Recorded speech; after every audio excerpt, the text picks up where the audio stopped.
Thank you. Councilwoman House Jones will not be in attendance today. She's asked for excused absence. All right, we're going to start with 1142. Come on up, Commissioner.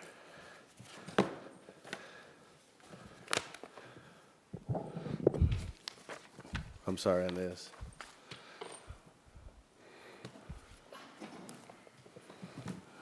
All right, good morning. Ordinance number 1142-2024 by Councilmembers Conwell, Harrison, and Griffin. My department will request an emergency ordinance authorizing the Director of Community Development to enter into a development agreement with Bequest Builders Incorporated, or its designee relating to the sale and redevelopment of city-owned properties currently in the city's land reutilization program, which are located in the Glenville Circle North neighborhood, and authorizing the Commission of Purchases and Supplies to sell city-owned property no longer needed for public use. Good morning, Commissioner. Good morning, Mr. Chairman, members of the committee. Yes, who's your guest? I'm joined by Anthony Burton, who is with Bequest Builders. Okay, Mr. Burton. Good. And so this piece is about transferring of a development agreement. Originally, the development agreement we had, the Department of Community Development, was with the Orlean Company. This was going back to the former Neighborhood Transformation Initiative. The agreement was to build 26 homes in Glenville, which was one of the NTI areas. So Orlean completed 2 of the homes. Anthony at the time was the project manager with Orlean. 1142, Councilman. Anthony was the project manager with Orlean. He completed a 3rd home and then completed 3 additional homes. Orlean requested to back out of the agreement, so we did issue a cancellation letter and closed out the agreement with them. So this request again is to enter into a new development agreement so that Bequest can continue with the build out of the 20 homes. He would do this at a rate of 5 homes per year. The map that you see here is where the parcels for the original 26 homes were. Those in blue were completed by Orlean. One of the 3 blue was completed by Anthony Burton. The 3 in orange were the additional homes that were completed by Anthony, and those in green are the parcels that are being requested to complete the build out of the project. Okay, just so we're clear, go back for me. Mm-hmm. One of the 3 blue parcels, Anthony finished after Orleans was not able to complete, correct? Okay. Correct. And the 3 orange parcels are actually done by Anthony and Bequest themselves. Yes, Mr. Chairman. Okay, thank you. Okay. It is.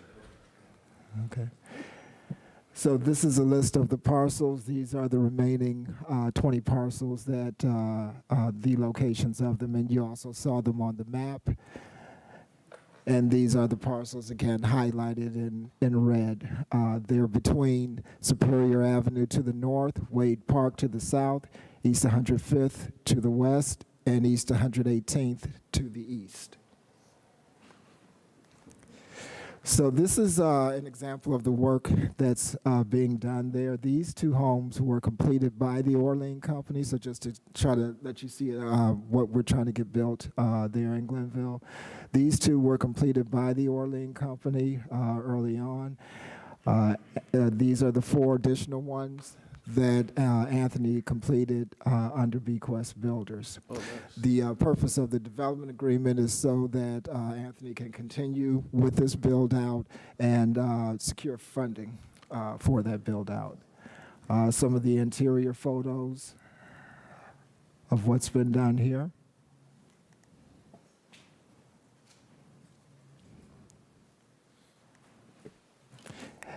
Each home, these are the floor plans for the homes. Each home has a 1st, 2nd floor, and a basement.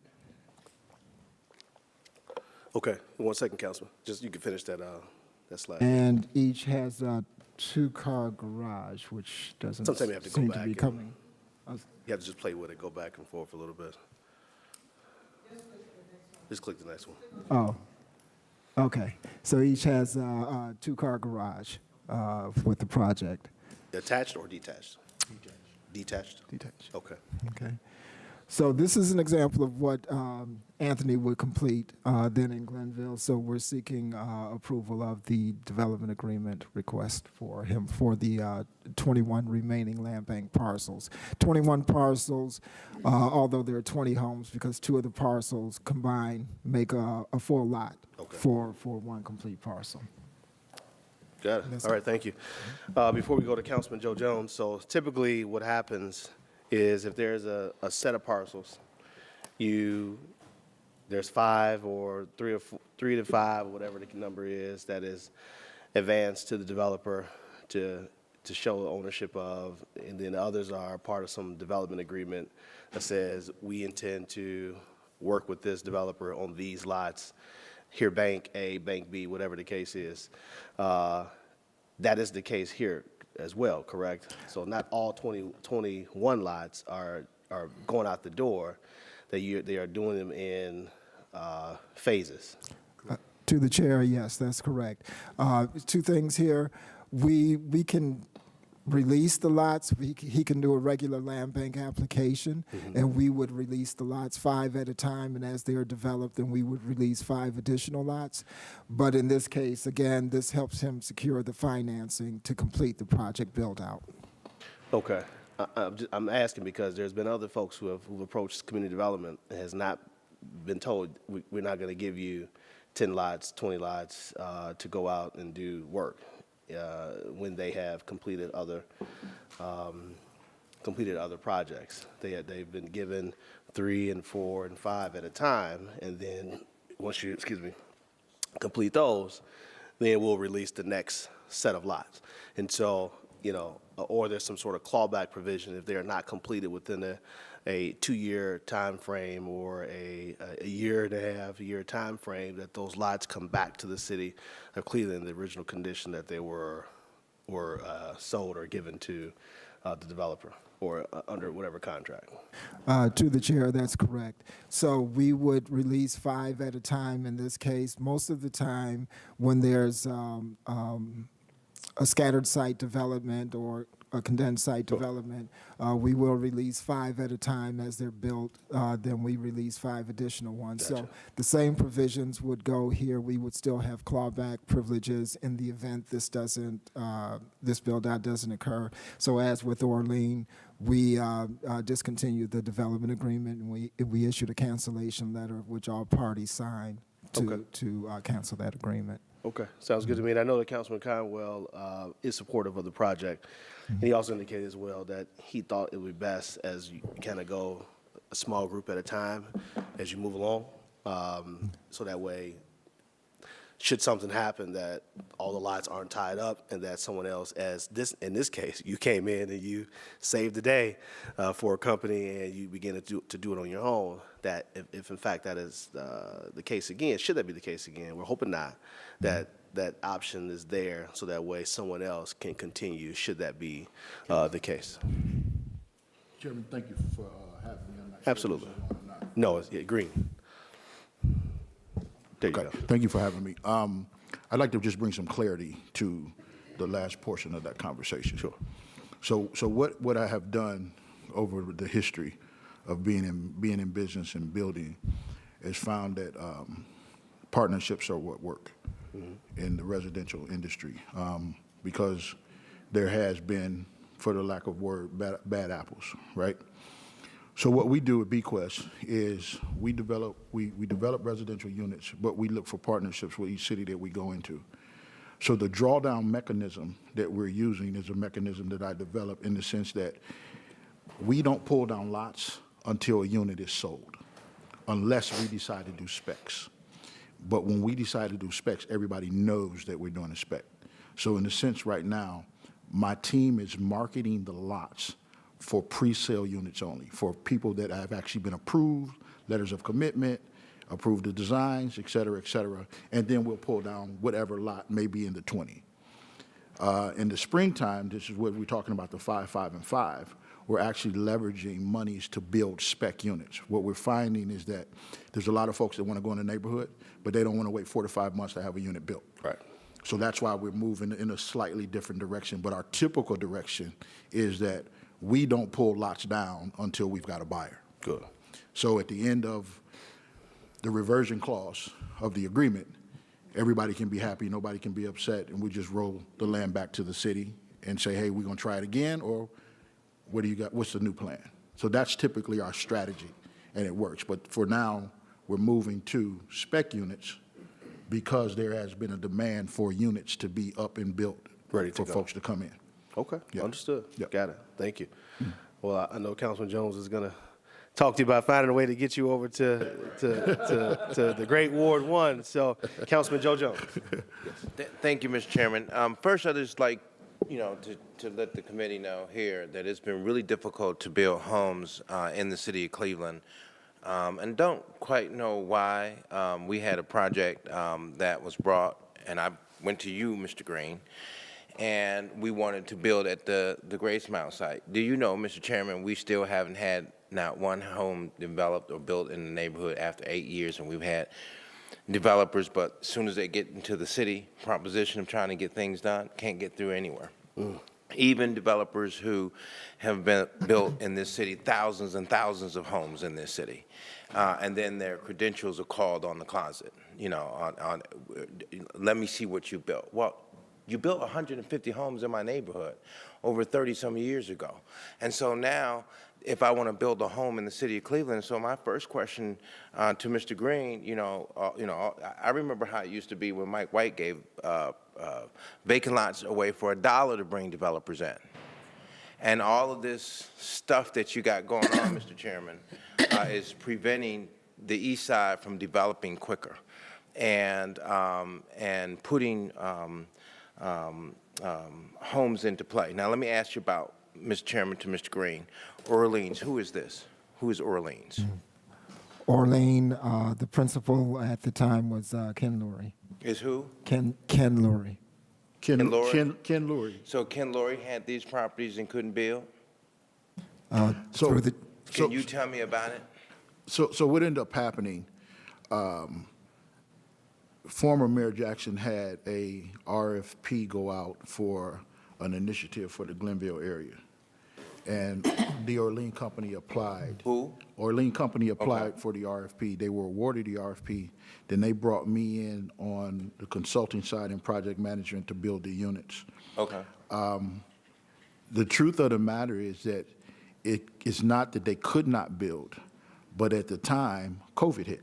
Who? COVID. COVID hit. Okay. COVID hit. So right when it was time to launch, COVID hit, and lumber prices went out of the sky. So we went from just using numbers without percentages, we went from a typical lumber package for this unit at $18,000 to become $55,000, $60,000. And so with that, you couldn't sell. There's just nothing you could do to sell. So that's where the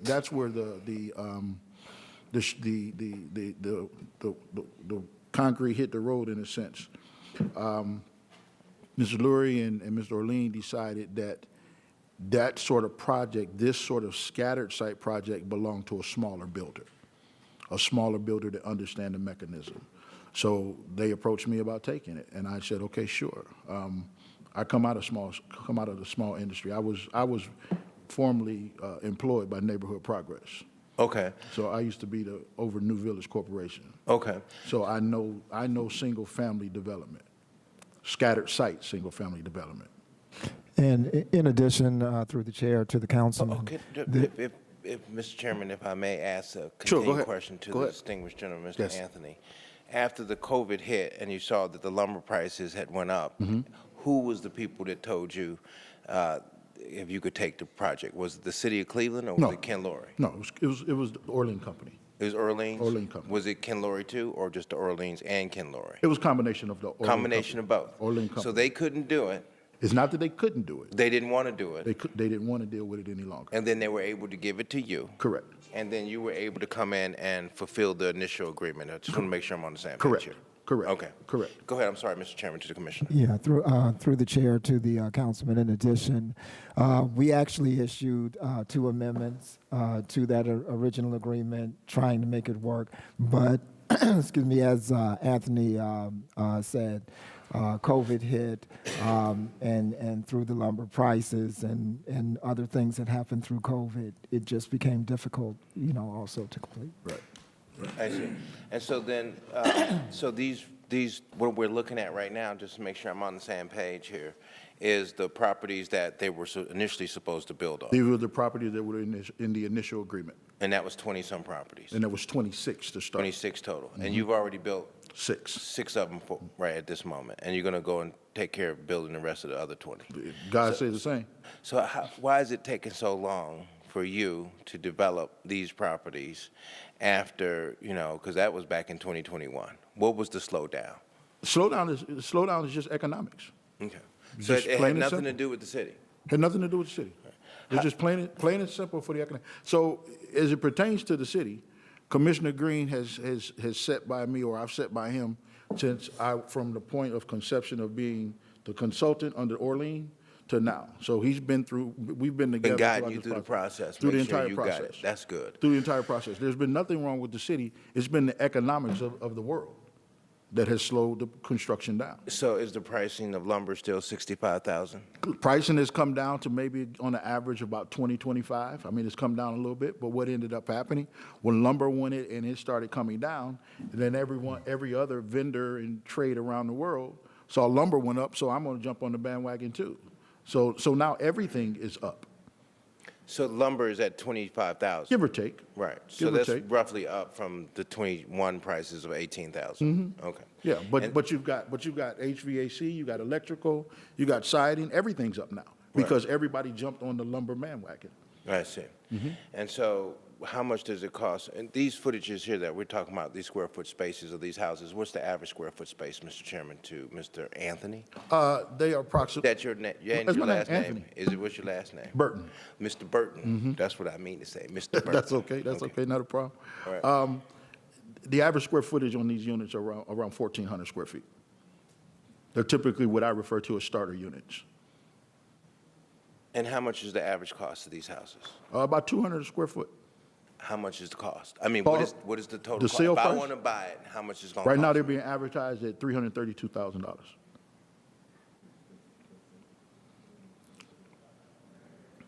That's pretty steep for a starter home. That's what the market brings. That's what the materials cost. You've got units in that neighborhood right now that are going for $400,000 and $500,000, new construction. I'm probably the low man. The lowest one out there. I'm probably the low man. I see. All right, so now, let me ask this, Mr. Chairman, to the Commissioner. How many housing developers do we have in the city of Cleveland?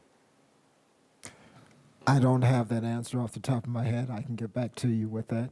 Okay, so how many active housing, Mr. Chairman, to the Commissioner, do we have, developers? Single-family homes, there are some CDCs, there's CHN, Canez, Habitat. There's About a number handful, out there. 5, 6 people? 7? Probably more than that. Good 10, maybe? You're not sure? I'm not sure. Okay, so then do you know how many is actually working and where they're working and where they're located, where they're developing houses? Do we have like some kind of system that shows us where developers are building homes and who those developers are? Through the chair to the councilman, yes, and all of those that I just mentioned are currently working. Some have applications coming in now, and there are other developers that are out there. So yes, we have a list of those that have applied either through funding or through land bank lots or City of Cleveland lots, or through tax abatement. Do we have any incentives other than tax abatement that helps with lowering the costs for the homeowners for the city of Cleveland? I remember we had tax credits. Do we use those for single-family homes, or did the big rich and wealthy with the units take them all up? Through the chair to the councilman, currently the funding that comes through the Department of Community Development is primarily HUD funding. We had some bond funding at the time. That bond funding? We had, we currently So we don't any have any longer. incentives right now, Mr. Chairman, to the Commissioner Green to spur economic development, especially when we're talking about building new homes in the city of Cleveland? I can't respond to any additional funding, but, once we have gone through, and I'm sorry, through the chair to the councilman, gone through ARPA, gone through the bond funding, HTF funding, its funding is limited. Any other resources, we would have to check through the department. I see. And so. Councilman. It would be, yes. So- Mr. Chairman, to Mr. Burton. So to your question of funding from a single-family development standpoint, there is and have been GAP grant funding for construction right now.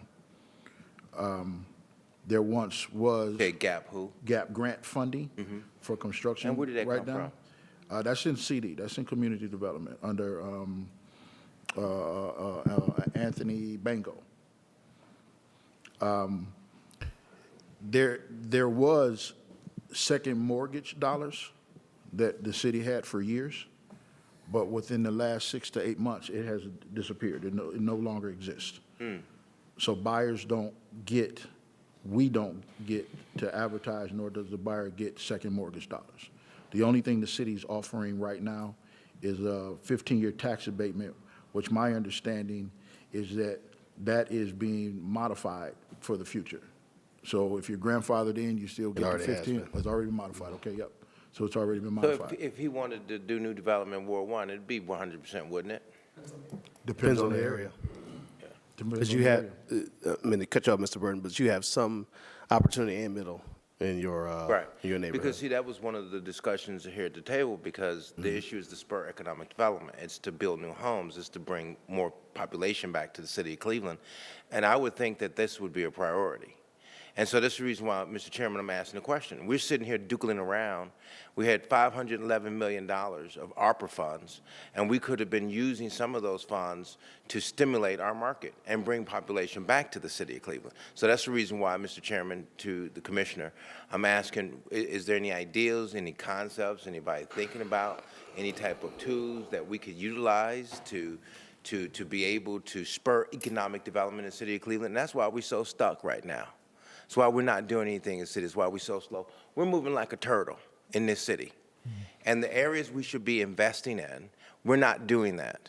And so, Mr. Chairman, it is, for me on this side of the table, to be here on almost close to 8 years and can't get any housing development, and then we got starter homes at 1,400 square foot, I won't be able to turn around and touch the doorknob. I need to be able to have space. I need to be able to build homes where we can bring in and drive people to a product in our communities versus them leaving the city of Cleveland to go and get a product outside the city of Cleveland. So Mr. Chairman, I just, want to say this, for the record, so you and the administration and whoever, the attorneys are downstairs who've been here for 100 years, who seem to say no to everything. All right, that they need to open up and loosen up, because our population and our citizens are tired of secondhand, third-hand, not getting nowhere in their communities and their neighborhoods, and watching their neighborhoods just completely around them fall down. And then we see other neighborhoods being built up. So, Mr. Chairman, my suggestion is to the commissioner, do we have any new ideas and concepts and tools that we could bring in to help people like Mr. Anthony, so that he can build a 2,200 square foot space home, something that people want to have an opportunity to move into the neighborhood? When I'm talking to various constituents who are leaving out, Mr. Chairman, to Mr. Green, so you probably already heard this 1,000 times, these people want to have nice kitchens. They want to have nice bedroom suites. They want to be able to walk and have a walk-in closet. They want to have a his and her bathroom in their suite. So we have to build a product where we're bringing people and citizens back to the city of Cleveland, and it's somewhat affordable because we have programs in place and incentives in place, Mr. Chairman, to the commissioner, that really helps us get to where we need to go.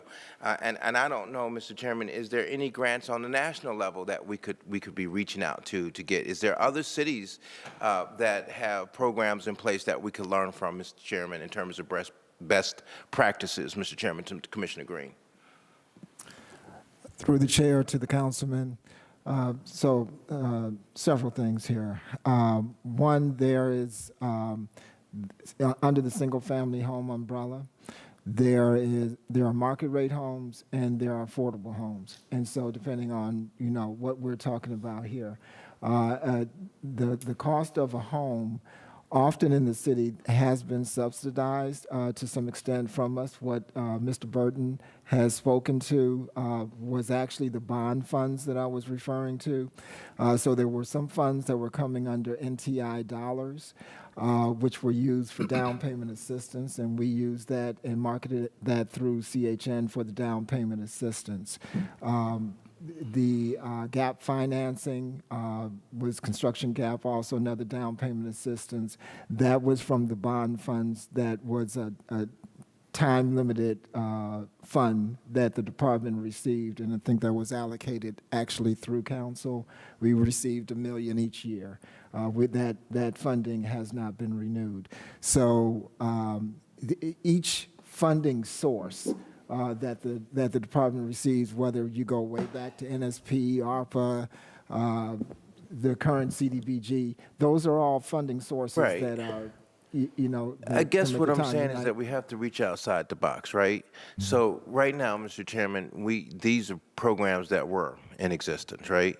So what can we do to empower you, Commissioner, and the administration with some kind of new tool?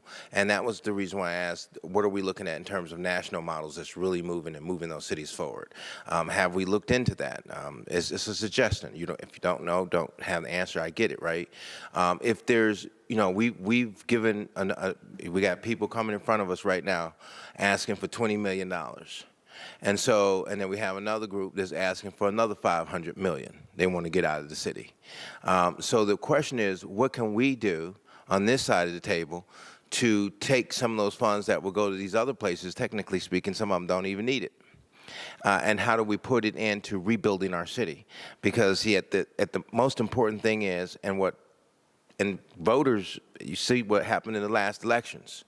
Voters want to know that the people that they elect to power are going to be people that's going to help to be change agents in their communities because they don't like what they see. And so my suggestion, Mr. Chairman, is that if you need $2 million or $3 million or $4 million or $5 million, make that suggestion.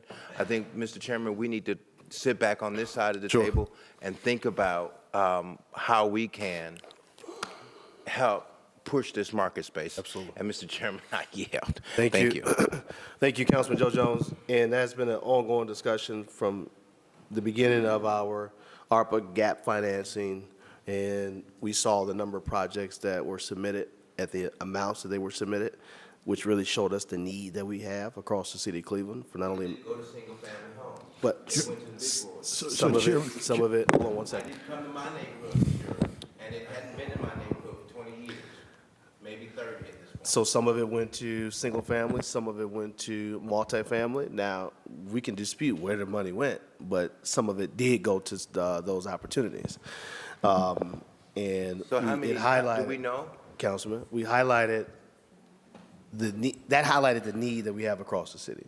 Okay. So I say that to say, and as Councilman Harsh is anxiously Yeah, he wanted out of here. wanting Help me, to get in, Councilman- to speak, Councilman Harsh. that we've been having discussions about how do we allocate and find more dollars to do a lot of this work that you have raised today. Yes, sir. Because we know it's important work. We know we need more single-family home, more homeownership opportunities to exist in our neighborhoods. So, Mr. Burton, I'm going to give you one last comment before I go to Councilman Harsh. And my comment is just to help Councilman Jones understand something.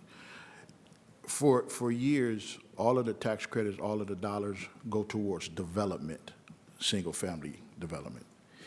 There's never been a pool of funds for scatter site single-family, other than the tax abatement and the $20,000 second mortgage. We've never been able to attach scattered site. So everything was 20, 30, 40, 50 units at a time versus one off here and there. Sure. So that's where the disconnect is. And that's what I've been arguing for years, but it's just nothing you can do. You just keep on pushing like you push. And I think, Mr. Chairman, Mr. Burton brings up a good piece, is that how do we help the little fellow who is focused on the single scatter, because that's what we got all on the east side, scattered homes. Scattered site. They done blew up our neighborhood so bad by tearing off all these houses, and it looks like a war zone. So at the end of the day, I would think that and Sure. suggest that we do just what Mr. Burton say, put together a scattered site development, economic development program. Thank you, Councilman. Councilman Harsh. Oh, Mr. Chairman, I have music for Councilman Jones' ears. I'm ready. But let me just real quick just cross two T's and dot a You few don't have I's. to rush. You got your time. Through the chairman to Mr. Green. What prevents Mr. Burton from selling all these parcels to somebody else? Through the chair to the councilman, when we write a deed, that deed has deed restrictions and we have clawback privileges. So First refusal and all that? first refusal, the development agreement will also spell out the conditions of that agreement. Just want to make that clear. And lastly, through the chair, these are all empty parcels, right? None of these are built out. Through the chair to the councilman, yes. Okay. Mr. Chair, I've long advocated on just giving lots to developers. I don't understand why in the city with 25,000 vacant lots, we want to make it difficult for people to build. That's right. So I am all in favor of getting to successful developers. Through the chair to Mr. Green, could we back up to the pictures of the houses real quick? I have one other question, then I want to start singing for Councilman Jones. Okay. Yeah, right there. These are all new construction, correct? Yes. Okay. Kudos on picking some styles that are very relevant in Yes. East Side suburbs. Yes. One thing I noticed in these is particularly that top left one. You see that style in a lot of East Side suburbs where our residents have left Cleveland Yeah. for.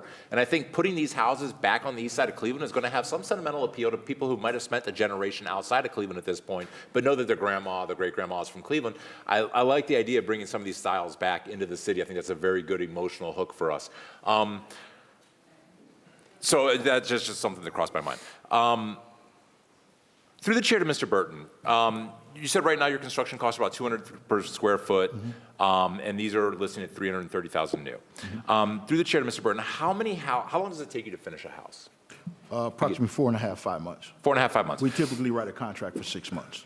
Okay, so through the chair, you're selling maybe 2, maybe 3 houses a year at the rate of end to end if they were not happening concurrently.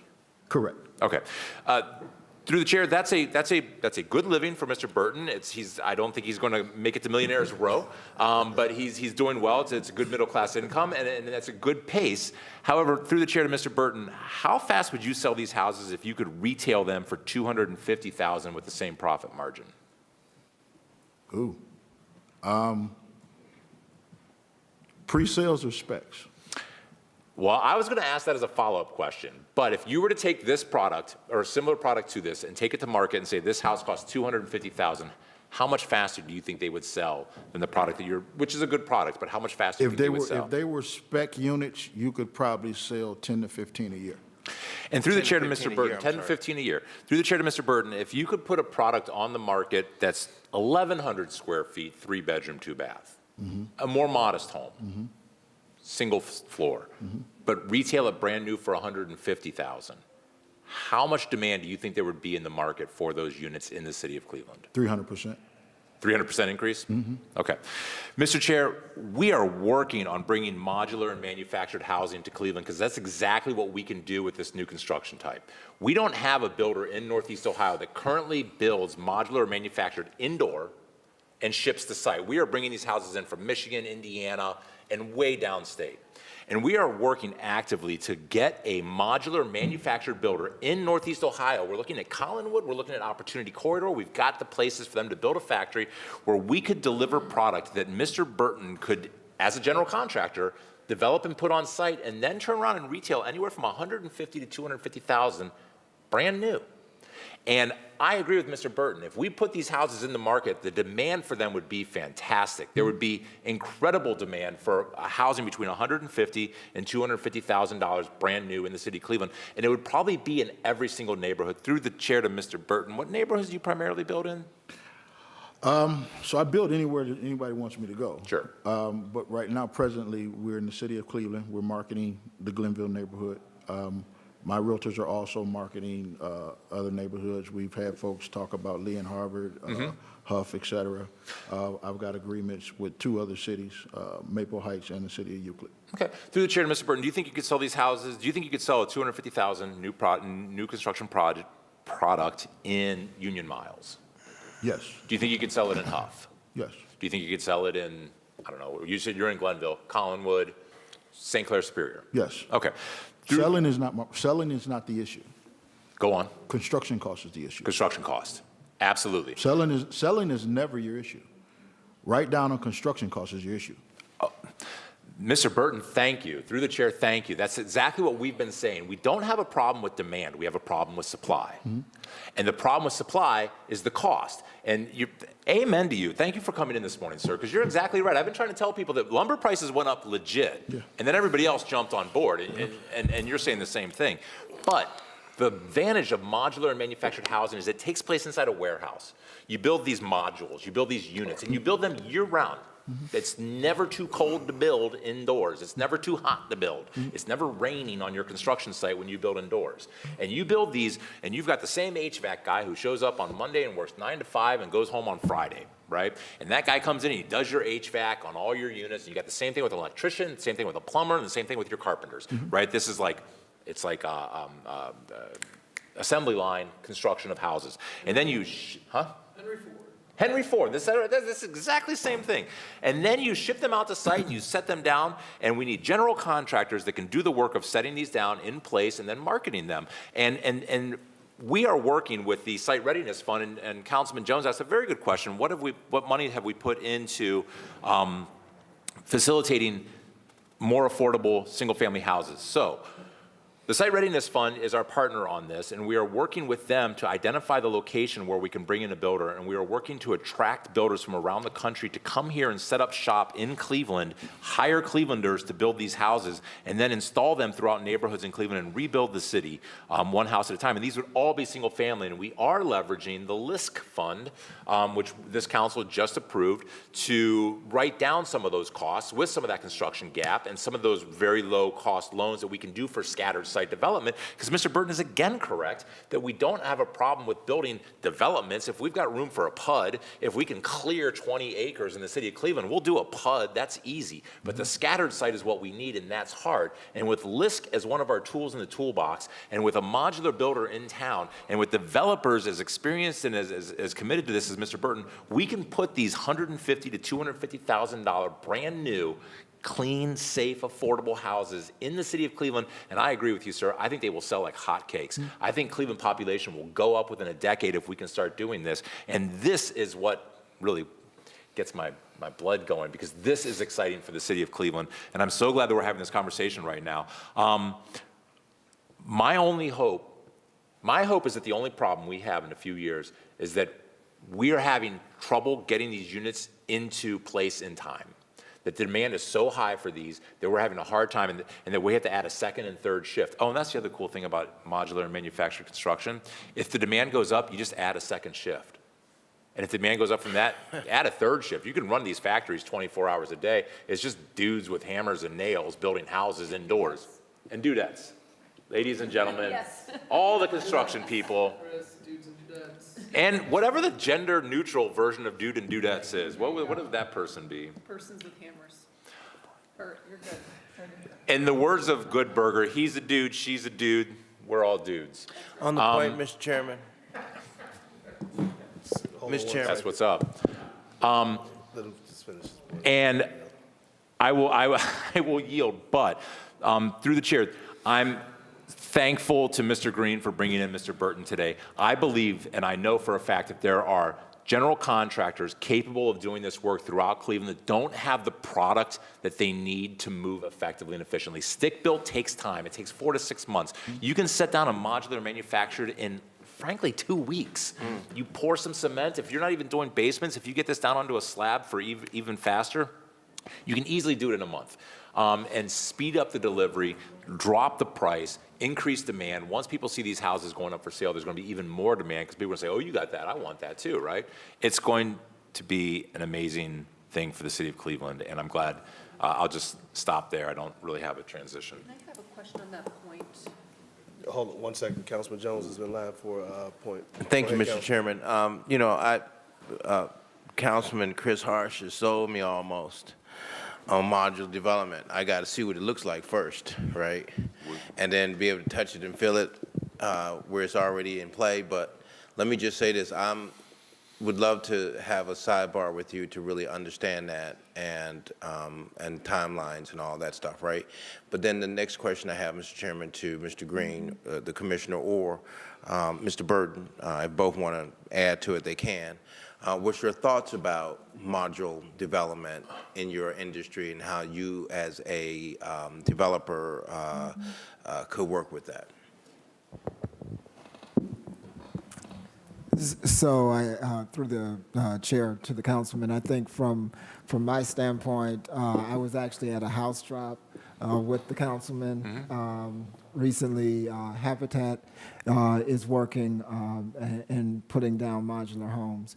I was actually more impressed than I thought I would be with the product. You can do either single family or two-story home.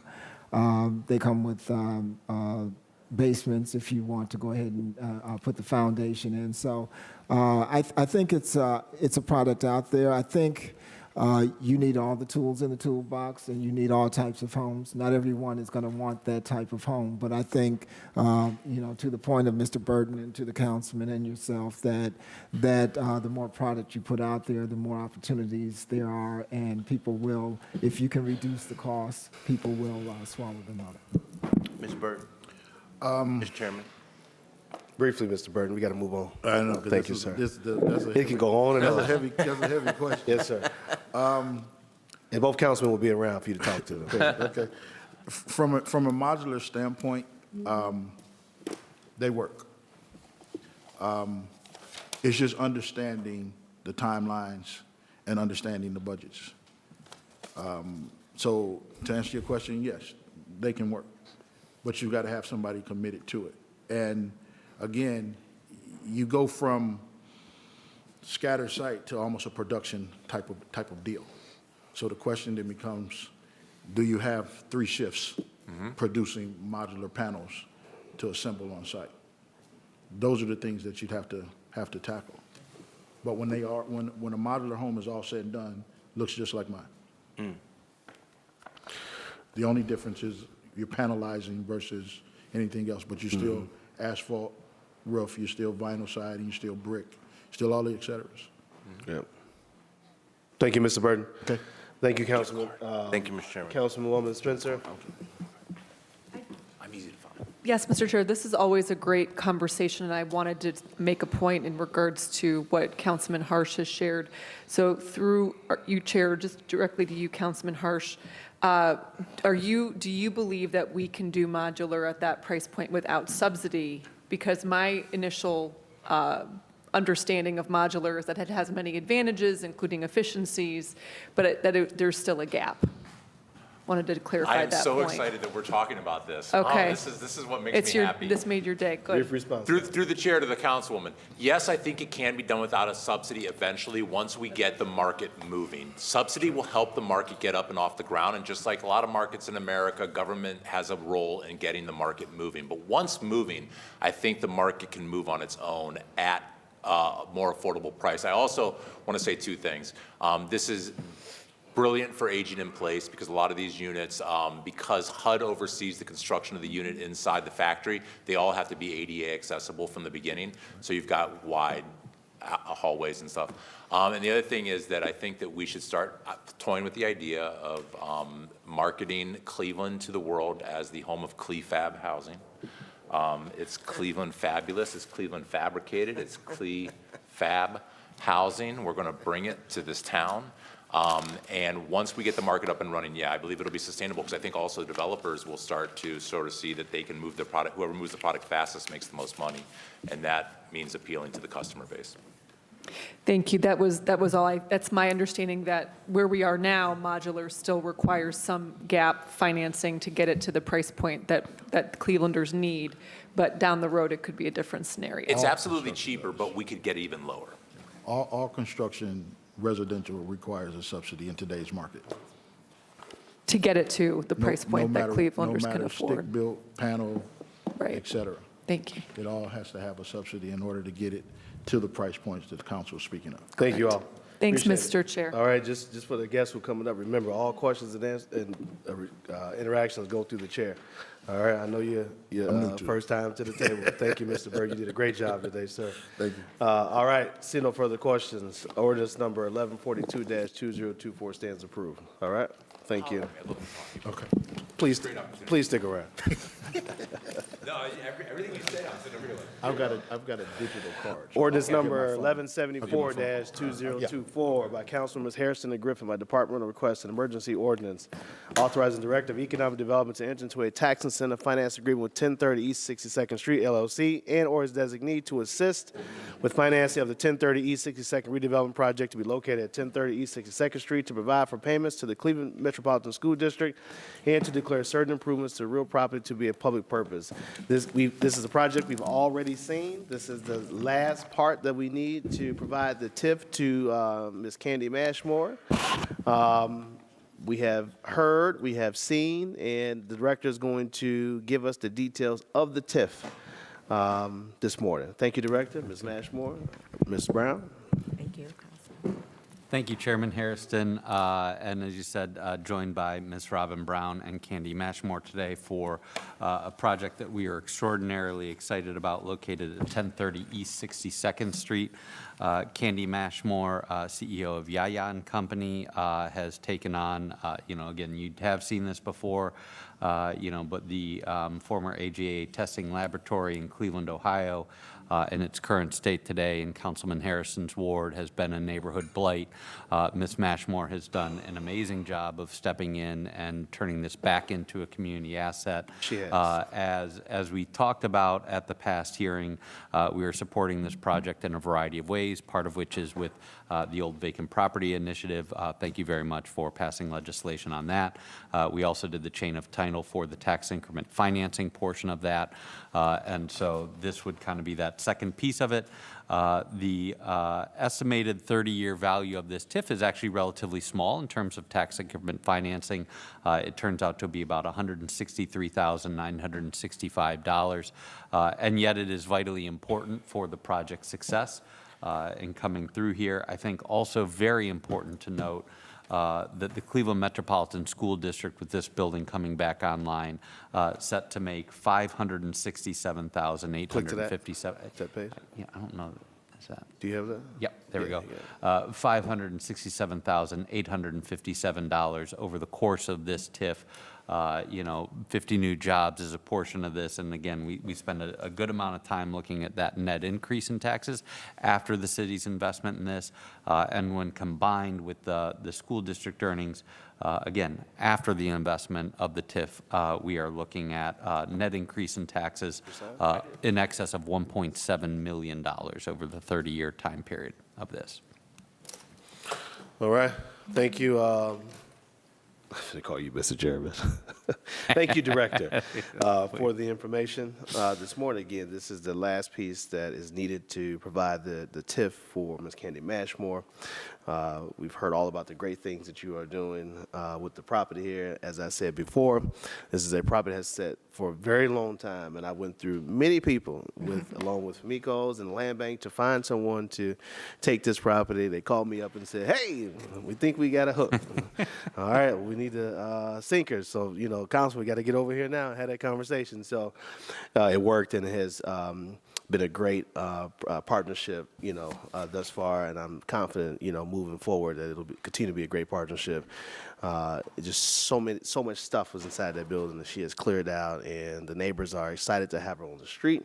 And this, I call it this is a drop in the bucket TIF compared to a lot of the other TIFs that we see. And these are projects that, we want to support, with dollars like this. And so just ask the committee for support. Any questions from the committee? Yes, sir.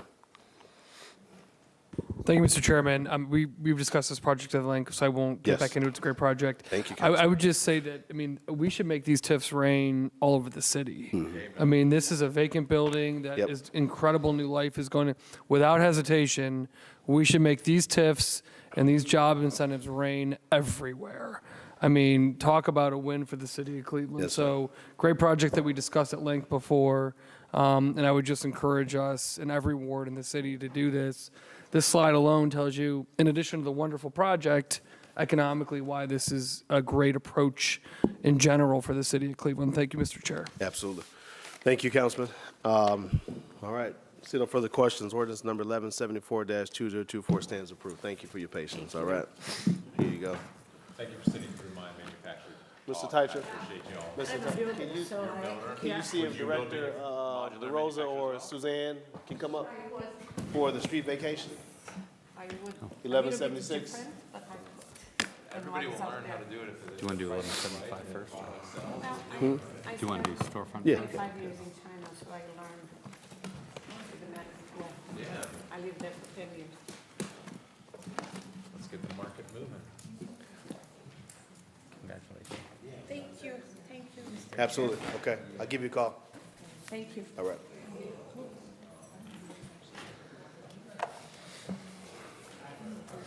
The incomparable Terry Sandy. What's up? How were you this morning? Doing all right? Good, good, good. Pass these out now. Great. Thank you very much. Okay.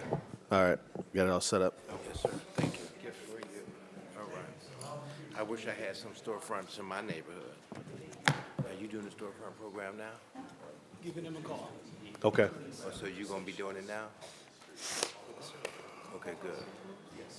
If not, then if we can't reach them, then we can handle it. It's only a vacation. Yes. Okay. Okay. Thank you. All right.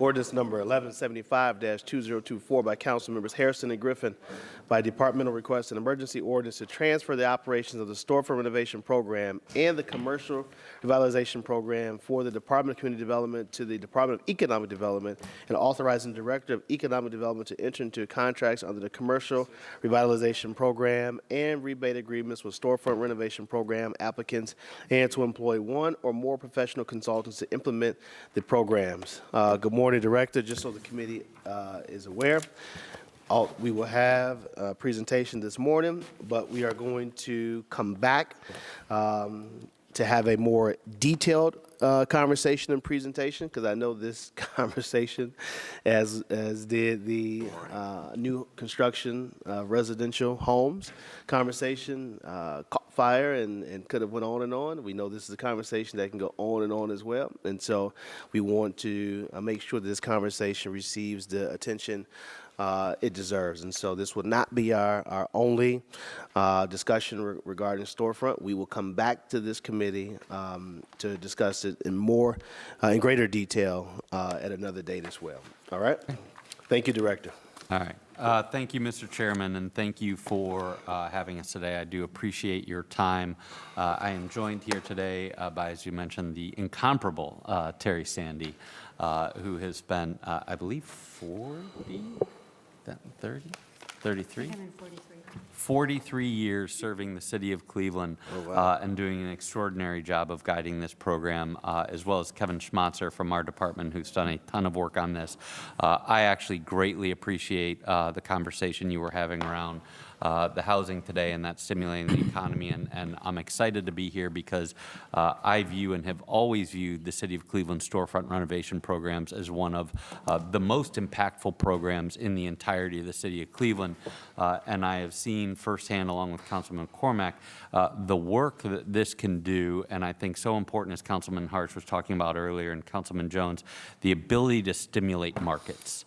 Right, and that is critical and important because as we look throughout the city on a daily basis, we have projects that are coming to us for new construction in the community, large-scale mixed use, and they're coming to us with $10 to $12 million gaps, which is really challenging for us to fill. And it is the work of programs like this, reinvigorating our commercial corridors, that can help establish those markets and stimulate markets and make more sense of those future projects coming on.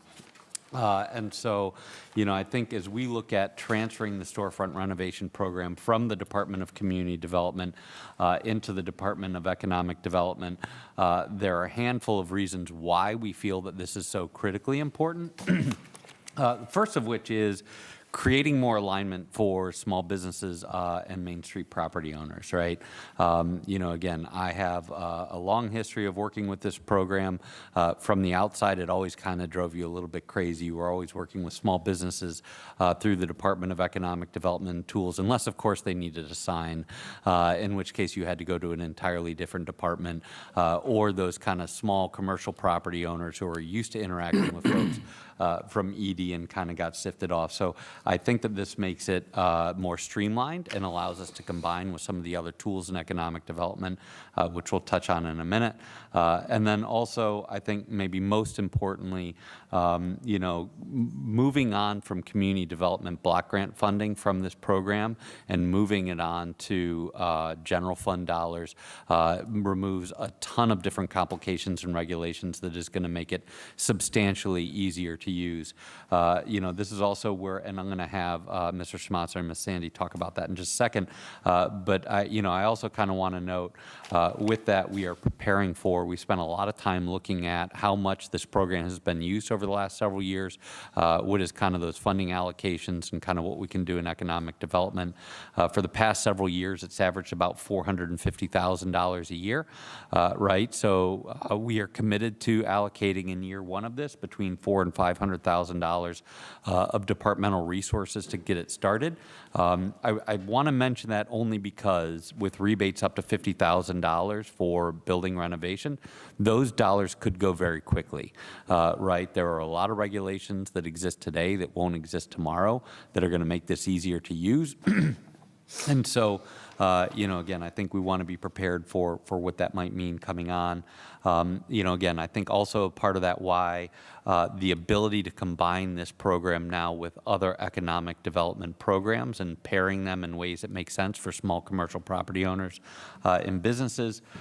This is something that we anticipate bringing to the market, so to speak, in January of 2025.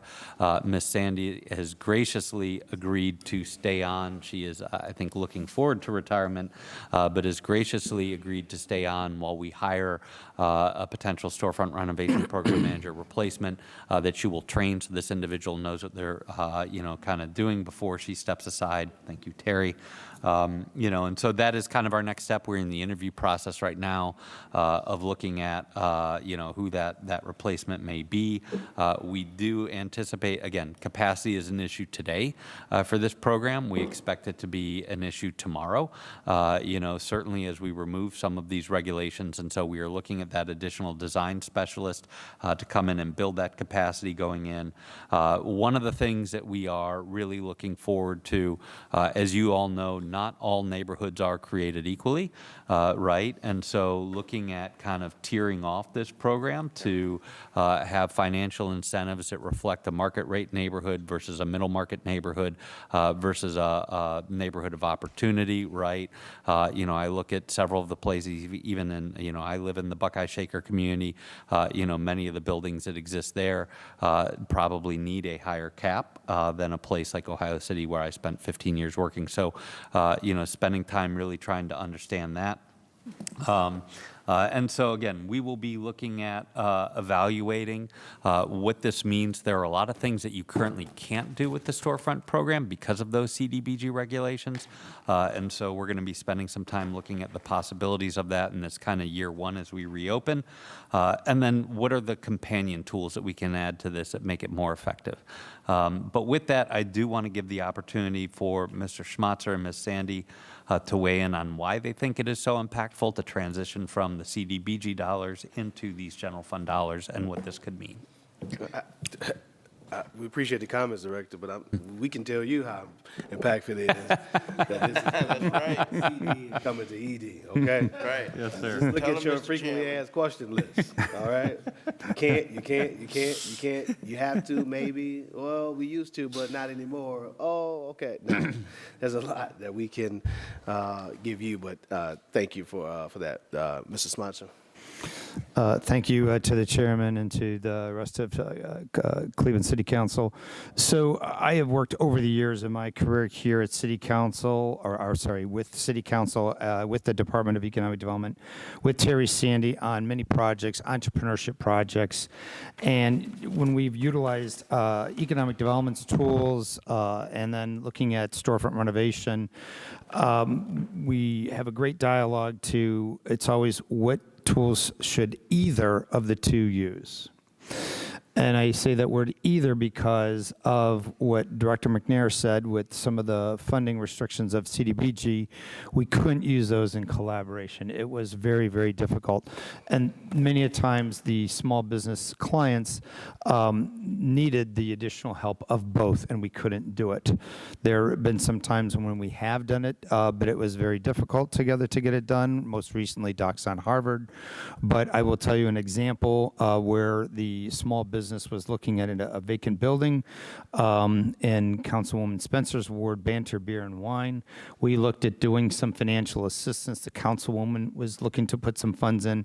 Economic Development was looking to put some funds in to help Mr. Matt Stipe, who was taking that building and economic development, and they were already approved for storefront renovation, but because of the restrictions of storefront renovation, not only did Mr. Stipe not able to utilize the Department of Economic Development's funds, but he also was not able to utilize Councilwoman Spencer's funds, if I'm correct on that, for that project. So the project went forward, but he had to utilize much more expensive, riskier funds to make that work, which then longer term almost increases the risk of making his project not work. So I wanted to just talk about that a little bit, but then let Terry talk a little bit about more in depth about the CDBG restrictions on that. All right, Thank Mrs. you. Sandy?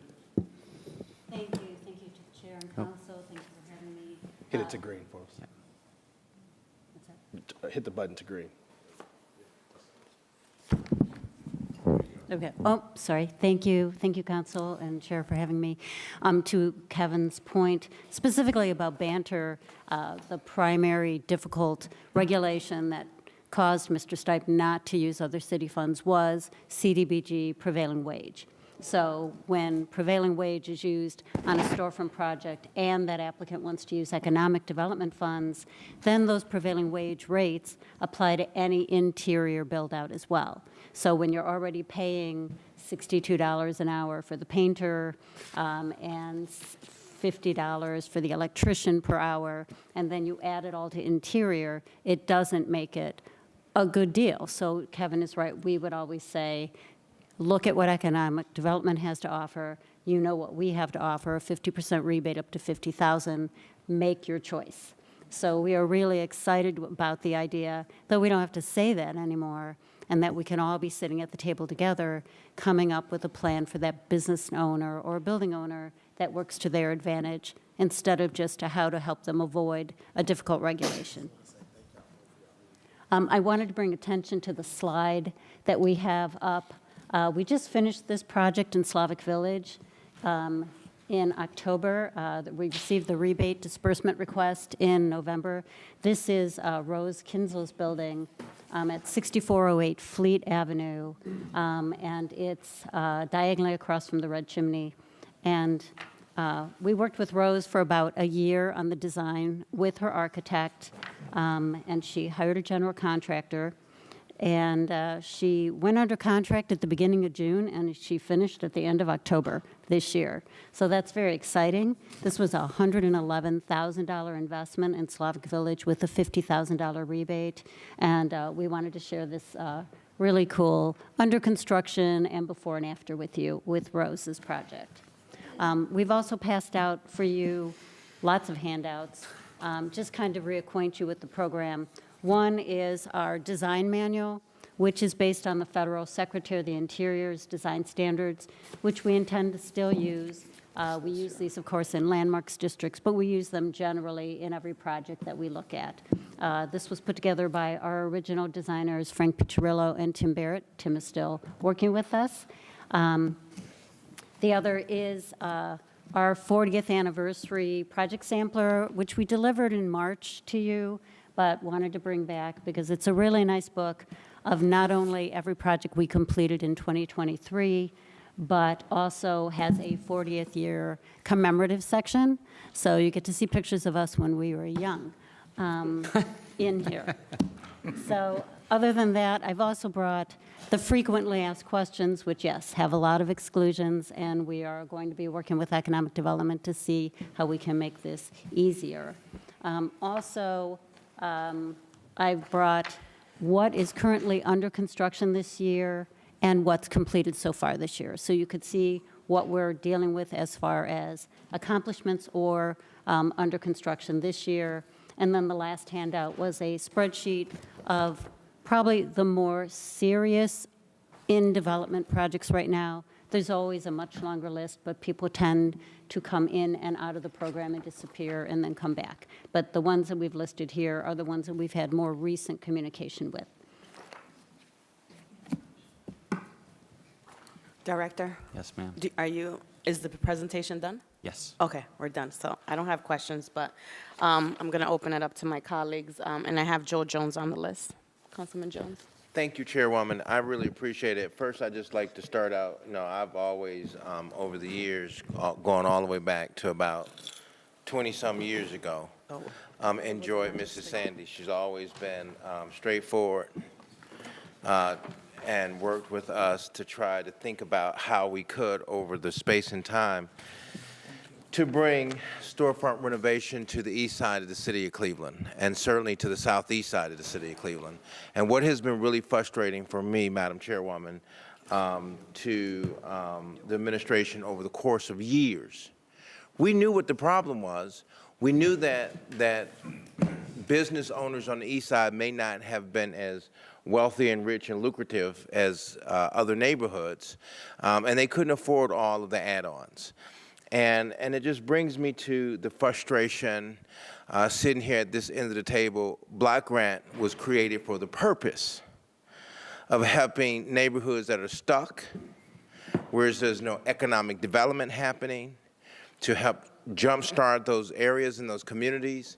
And unfortunately, Mr. Chairman, Madam Chairwoman, to the director, it has been encumbered. So it's almost been fixed so it won't help you. And if you need to use it, you have to create mountains of paperwork because it was just too cumbersome to work with. And so I'm appreciative that this administration has moved in the direction to do something about it, because it's been a problem. Now, I guess the next question I would have, Mr. Chairman, because me and Mrs. Sandy have had conversations in her office on several occasions and phone conversations, and in which she explained to me how difficult it was to be able to use block grant in certain scenarios and situations, and where people wanted just a touch-up, then that touch-up would have been, technically speaking, only a $75,000 transaction, but because they had to go and be encumbered through, for an example, the current system that we're now changing, they would pay something like $250,000 because they have to do all this testing. If they have issues with lead or any other situations that may arise, and also the cost of labor because of the encumberdness of using block grant. And I think that this table and this city and these elected officials need to push back on HUD about how we can make it so that the monies and the resources that were meant to come into poor communities to empower them should be able to use that resource. Now, here's my question. The east side has been long left out of the storefront renovation program, and I can speak in particular for my neighborhood. So we've had, and we talked about the other group that was here, and we had set aside ARPA funds, and those funds didn't hit the little guy who's building scattered site homes. It only helped the big folks that have the big apartment units that they're building and renting out in the city of Cleveland. So now, with that being said, Mr. Chairman, Madam Chairwoman, to the director, how do we look to make this a fair process so that East Side can get its fair share of the resources and not locked out? Yes, sir. So through the chairwoman to Councilman Jones. So that is something that we are spending a lot of time looking at. You know, as I mentioned in the presentation, one of the things that we will be doing is creating a tiered approach to the storefront renovation program, wherein, again, if you are in a neighborhood of opportunity, there will be more funds available to you than in a market rate neighborhood, right? And then a middle market neighborhood, right? So there'll be different tiers that exist in there. I think that there is some reality still as we look at this, you know, in terms of level of funding that we can provide. You know, look, we've had this conversation a lot as a group. You know, we don't have an infinite amount of funds in our department. Right now, we are looking at paying for this through the general fund allocation that you make on an annual basis. As I've told several people, we have spent $400,000 or $500,000 a lot worse ways in our department than investing in small businesses and property owners throughout the city of Cleveland, right? And so I think it's very worthwhile, but I think it can get chewed up very quickly. You know, one of the things I'd love to do in the long term as we look at this, you know, Councilman McCormack and I, when I was in Ohio City, we went through a 2-year stretch in Ohio City where we did more storefront renovation program projects than the rest of the city combined. One of the ways that we did that, and look, all small business owners, right? Every single one of them. I always say success for many of them is just keeping the lights on. You know, all of them have problems kind of cobbling together the funding necessarily for something like this. We were able to raise private dollars that we paired with the city storefront program, right, and matched it. And it made it like a deal that was too good to refuse type thing. And so I would love to explore different ways that we may be able to work with partners that raises additional dollars for those neighborhoods of opportunity, again, from a tiered system. But, you know, again, it will be tiered. We will have more money available on the east side in those opportunity neighborhoods than there are in the market rate neighborhoods that exist. And I thank you for that, Madam Chairwoman, to the director, because there has been such a long drought. And the drought is so bad in some areas of the east side of the city of Cleveland where we have lost massive population. And you can see where the numbers show here statistically is that people move into areas that are a little more sparkling, brand new, where investments are being made. And you can also see that through the voting increase.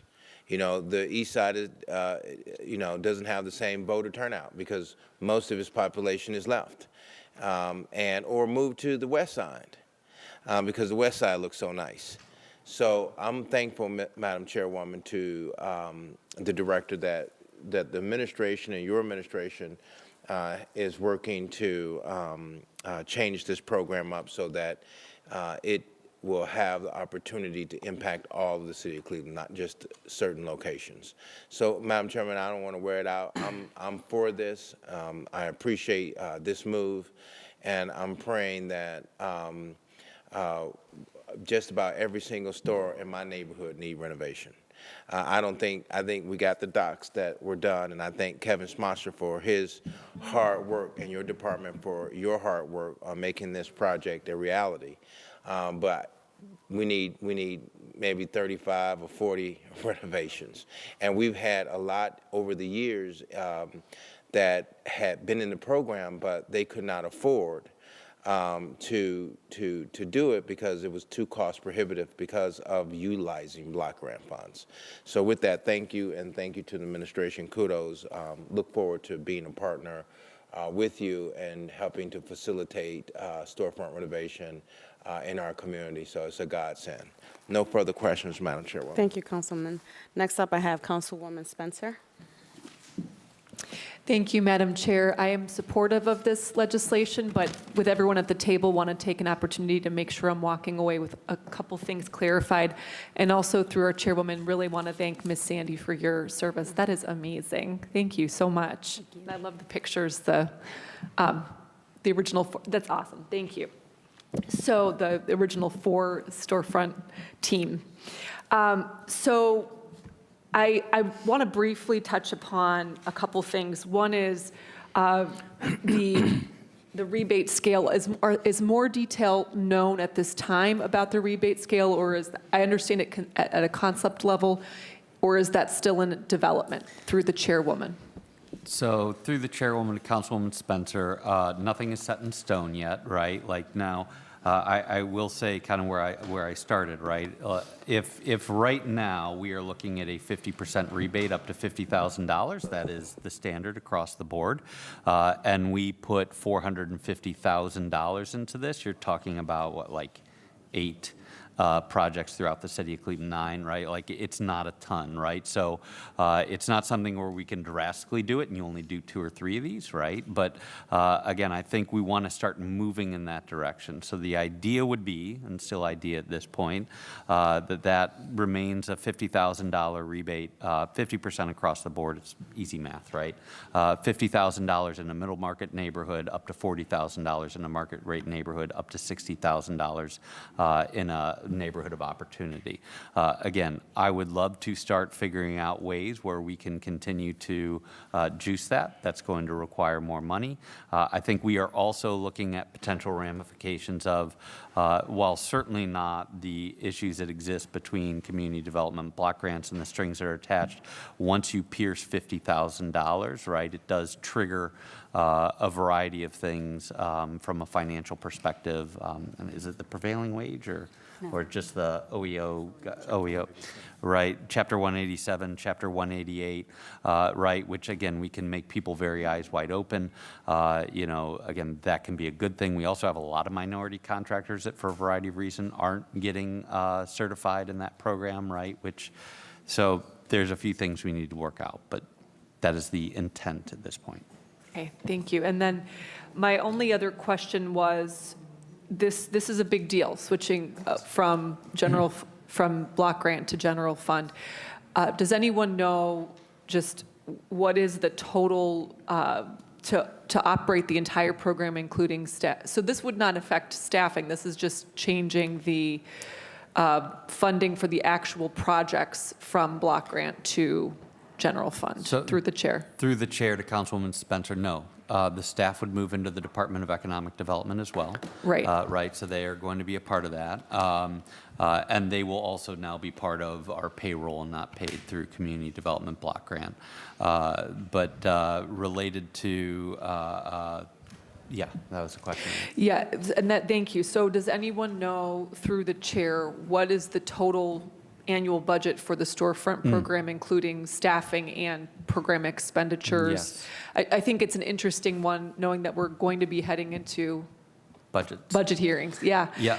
So through the chair to Councilwoman Spencer, there's kind of 3 buckets related to that. One, the decision memo that we did when we looked at this transfer, 3 full-time staff, I believe $240,000 allocated towards that for staffing coming in. And then, as I mentioned, I intend to take a portion of the general fund allocation you make to our department on an annual basis and put somewhere between $400,000 and $500,000 to the building rebate portion of this. We are also fortunate, as a part of this legislation, those digital kiosks that you see around downtown, those Ike kiosks, right? The revenue from those goes into the signage only program, which is wonderful, right? And I believe there's about around a little north of $400,000. So we're well equipped from a signage standpoint, but that revenue will kind of flow into this program now as well. Okay. And I know we have a lot on our plates today with our hearings today. So is there already an understanding then with this block grant swap, and maybe this is not for the team at the table, what will the city be using the block grant dollars for? You know, it's an interesting, it's a balance, right? Yes. Through the chair. So through the chair to Councilwoman, this is not a block grant swap. Right, we are transferring the program in. These are new dollars. We are taking part of our general fund allocation to play this. I do not know what community development plans to do as dollars are freed up within their department. Well, Councilman, we'll have a later discussion about that as we go into block grant hearings. Mr. Teicher and I will be meeting with the Department of Community Development to talk through some of their other changes and requests and additions, subtractions, and so that's one of the things that will be on our agenda. Got it. Thank you. I think it's just worth mentioning that this is a new, this will be a new, an important part of the general fund budget that has not historically been. And then it, like you said, Mr. Chair, leads to the question of how are we allocating those or using those block grant funds that have been used by Storefront, the Storefront program. So, all right. Thank you. Thank you. Councilman Starr.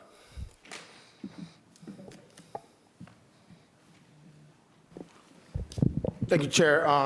No, just quick question to the Chair regarding the storefront renovation program. To the Director, how long have this program been in place? I see you said celebrating 40 years, so I'm assuming would that be 1984? Or, no, 1983, I see it.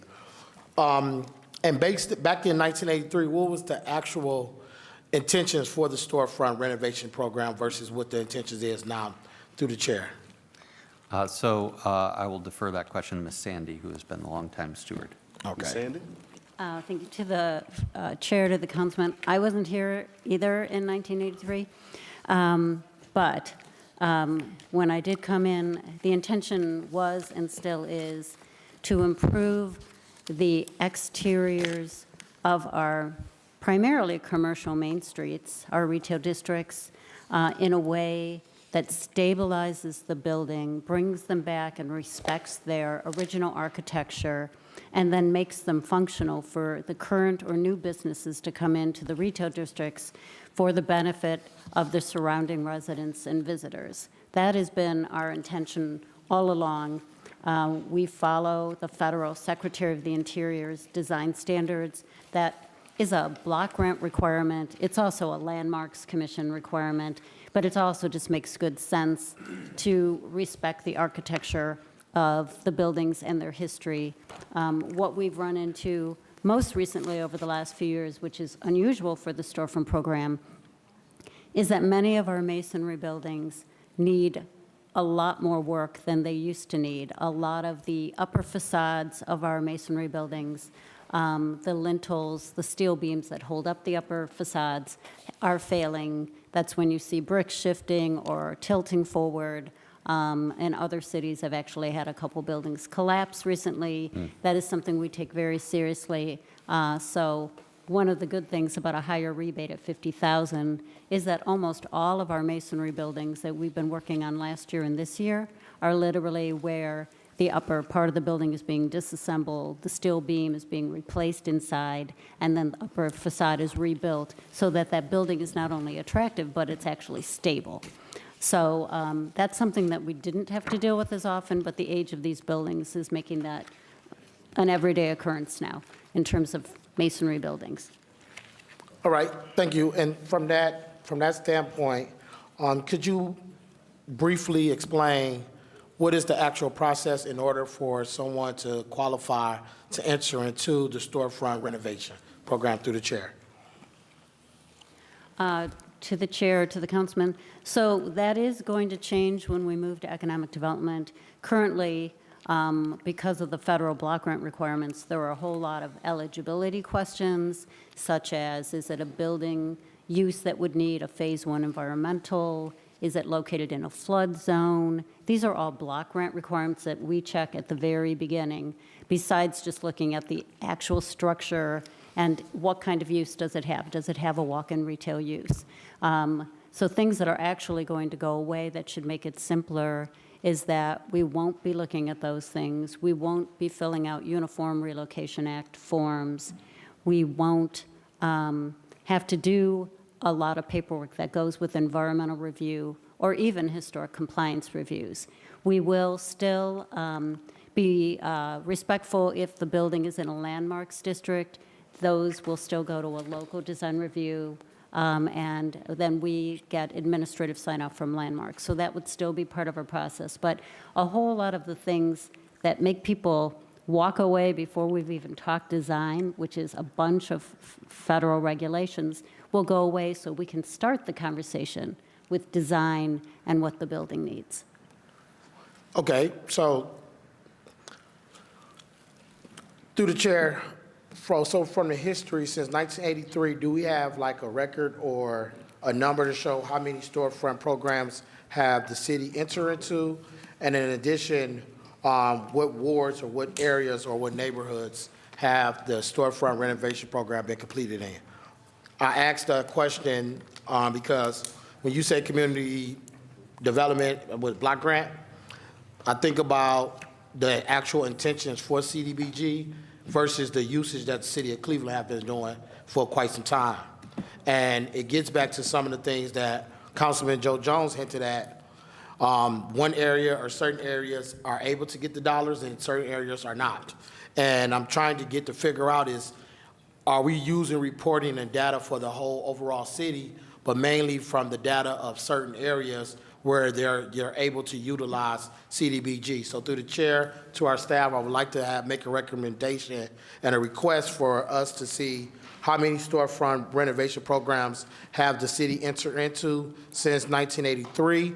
I know that might be some hard to figure out, but also I would like to know actual areas where they are located at, and not just the dots, because you know, some things look more than where it is versus what's actually, because when I look on the dots right here, I don't see nothing much in Central. And that makes me think like everyone else is using it, but the data from Central is the reason why we have a lot of the issues in the city of Cleveland and able to get these type of dollars into our city. So my question would be then is if an owner wants to enter into the storefront renovation program, what are the steps for that owner of a property to actually enter into the program to possibly be able to get the storefront renovation? Through the chair. So through the chair to Councilman, so we will be kind of changing this up a little bit, right? And so in previous iterations, there's only so far out there Miss Sandy and her counterparts have been able to go. There was a period of time where community development corporations were great partners in terms of marketing the program, bring that in for a variety of reasons. You actually used to be able to use CDBG dollars when you were at a CDC to actually pay for staff time to do that. That went away at one point, right? And so the CDC partnership frayed a little bit. We will be using our new neighborhood investment managers, right, to be able to both be out helping to market the program. We will absolutely be trying to kind of reconnect with the CDCs to make sure that they're all out there, all of which starts to bring it in. Our neighborhood investment managers can start using some of that intake process to help make Miss Sandy's job a little bit easier. Right? And so that is going to be the basic process, you know, and I think, you know, as I've mentioned, I think we're setting aside $400,000 to $500,000 for this. I think as we've gone back and looked at it historically, at one point there was about $1.5 million annually in this program, right? So not a ton of money.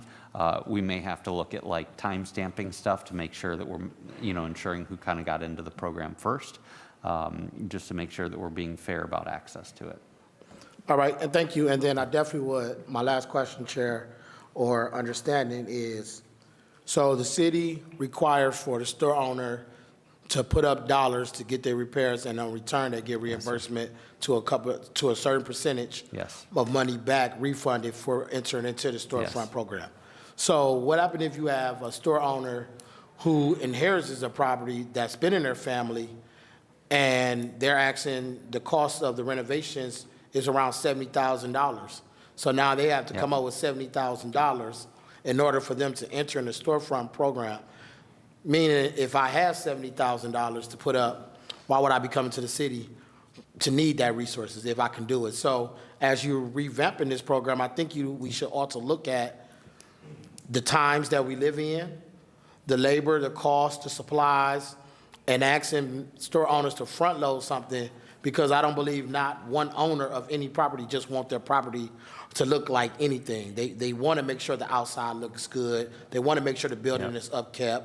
They want to make sure the windows is more open, but they don't have the money. But we have $4 or $5 million in our account.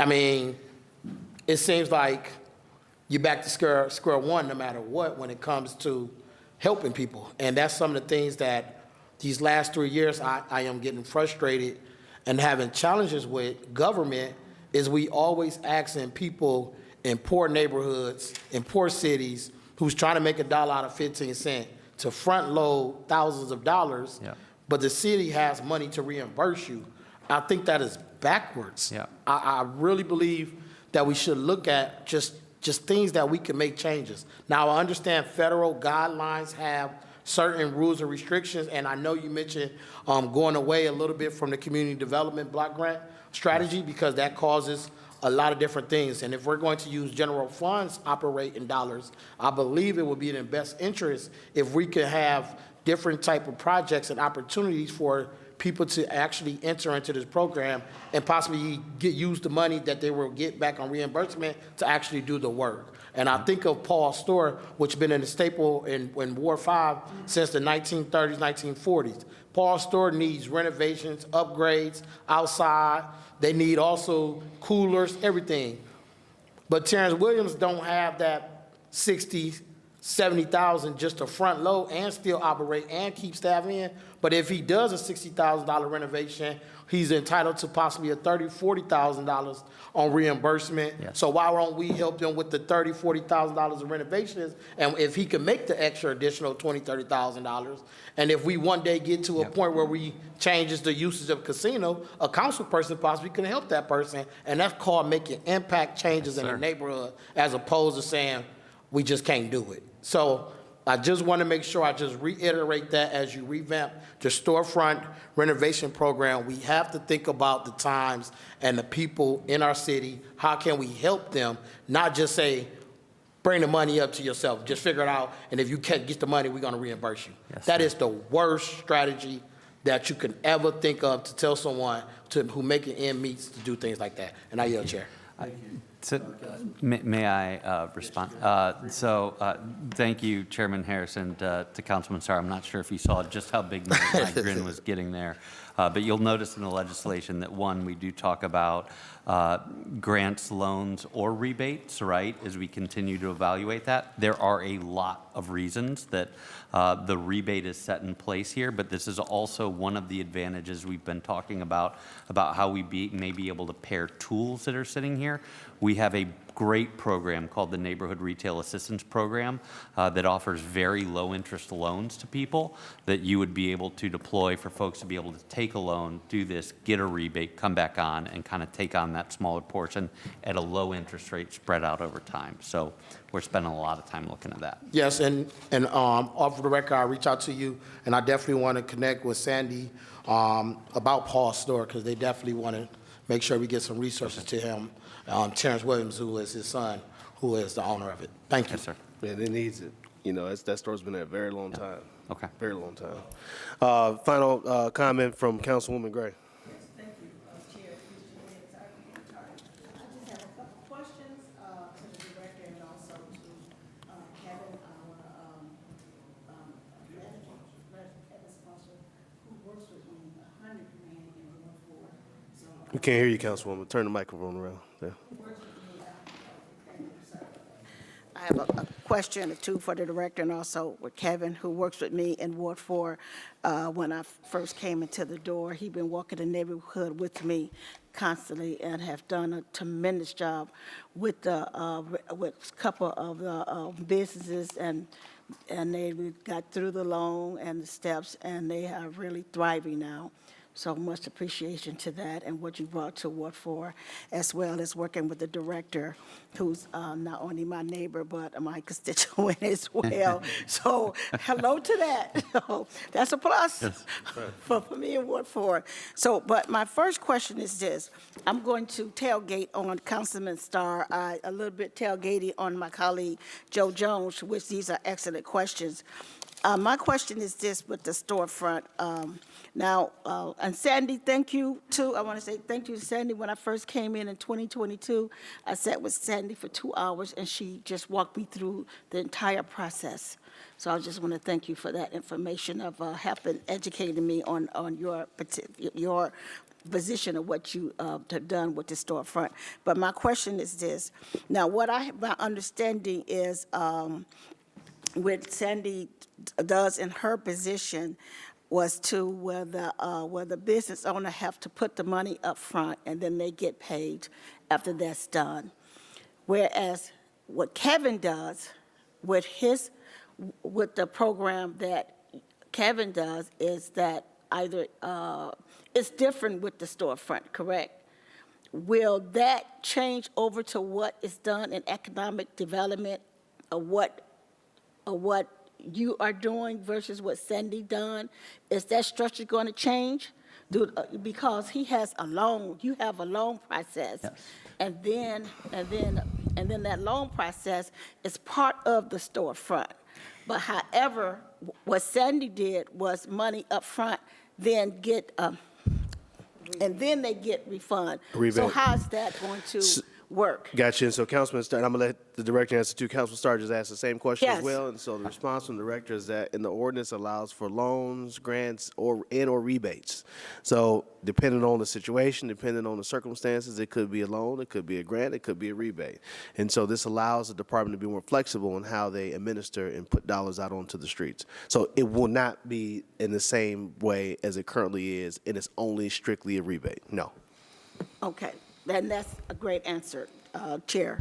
I appreciate that. So got it. another question it might be a little difficult for me to ask this one, but I just want to put this out here.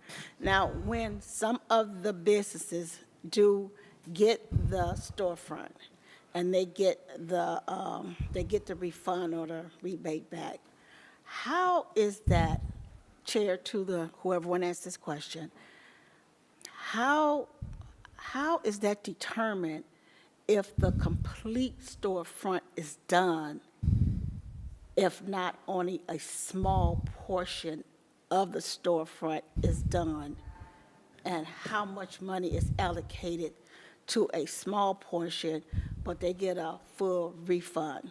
I'm just saying this for what I have been experiencing walking through the neighborhood. I noticed some storefronts have not gotten enough.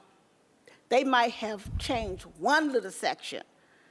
Maybe one portion was renovated, not the entire building, but in the sense of that refund was made for the storefront, for the full.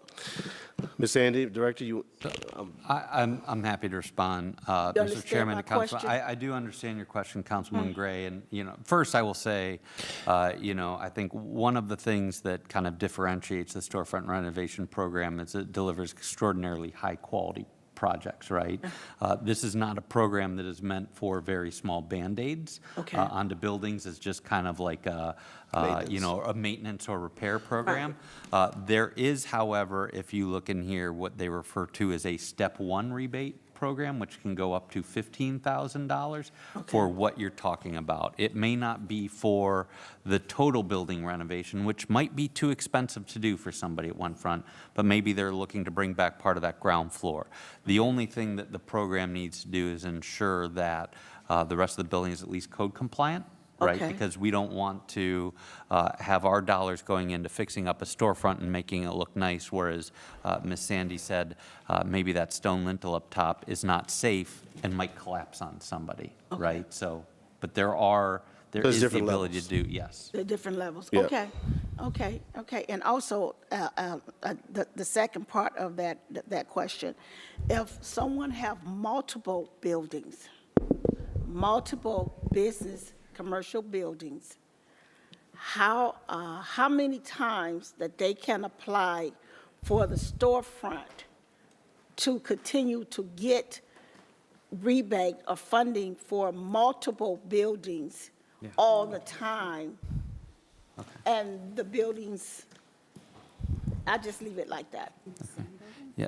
So different buildings, not the same storefront in one building, right? If they have maybe 3 or 4 different commercial buildings, and they are Different locations. different locations So all over, and they are applying for Right. this project, and then I'm just trying to deep dive on their financial cost of how is that approved. So Director, can applicant have multiple buildings that they apply for, and is there a limit? Through the chair to Councilwoman Gray, the answer is yes. There is no limit to people applying. We are only limited by the amount of funds we have, right, to contract with. So there could be multiple buildings that a Yes. person Multiple has, buildings.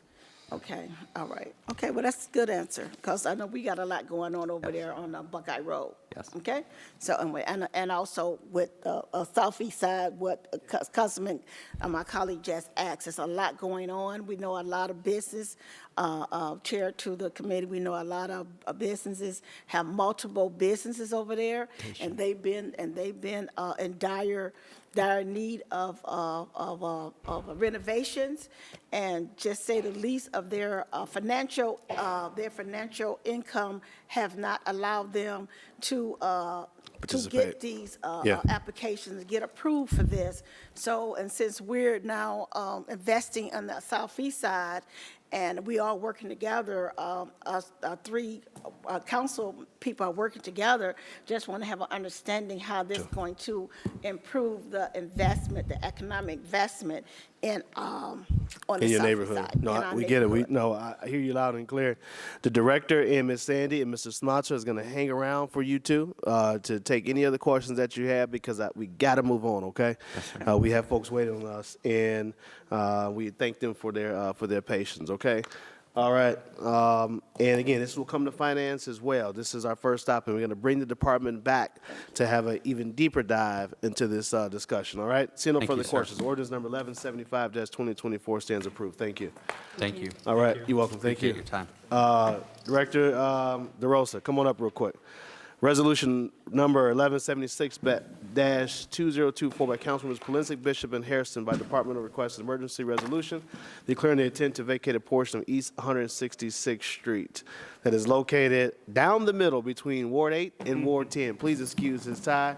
I called him up unexpectedly. All right? Thank you. Yes, I was not planning this visit Absolutely. today. Always good to see you, though. Yes, thank you, Director. Councilman, as you mentioned, this is a resolution to vacate East 166th Street, and it would be a full vacation from St. Clair Avenue to Wayside Road. As you mentioned, the wards are split between 8 and 10, right down the middle. Varga Metals is the company that has purchased the adjacent building. They are, or maybe they've already have relocated from outside the city to this location. They're bringing jobs into the city. Part of what they're going to do is increase safety, remove a lot of the illegal dumping that's happening, beautify the building, and also they need to utilize the roadway in a way that the trucks would block the roadway often for the majority of the day, so that their loading docks can operate properly. So to accomplish their goals and their expansion in Cleveland, they're requesting that we vacate the road. At the City of Cleveland, we see this road as important to the business, but kind of a nuisance for the rest of the community due to the illegal dumping. Yes. So we do support it, and I see Councilman Plensick's here too, but we have support of both of the council members. Yes, you do. This is a road that he and I have been complaining about for such a long time. We got the request from the metals company to buy it and vacate it. We both said absolutely, because you just can't keep up the dumping. The potholes are a mess. There's just craters there. Yeah. And we both, Councilman Polinsky and I, fully support the vacation. Councilman Polinsky, anything to add? Chairman, my honorable colleagues, you summed it up. It's been, I have a little bit more history. It's been a 20-year problem for me of illegal dumping, and we could not get anybody to do anything because the businesses were all abandoned along there. So now we have a company coming in from Lake County, investing in our community, and both in our communities, and so we wholeheartedly support it. Thank you for working on this. We've got to get it moved. Yep. Thank you, Councilman Polinsky. All right, see no further questions. Resolution number 1176-2024 stands approved. Thank you. Thank you very much. All right. All right, that ends our legislative portion of our agenda. We're going to jump into our operational reviews. We have Planning Department coming up first, and then we're going to move into Building and Housing. All right, Director.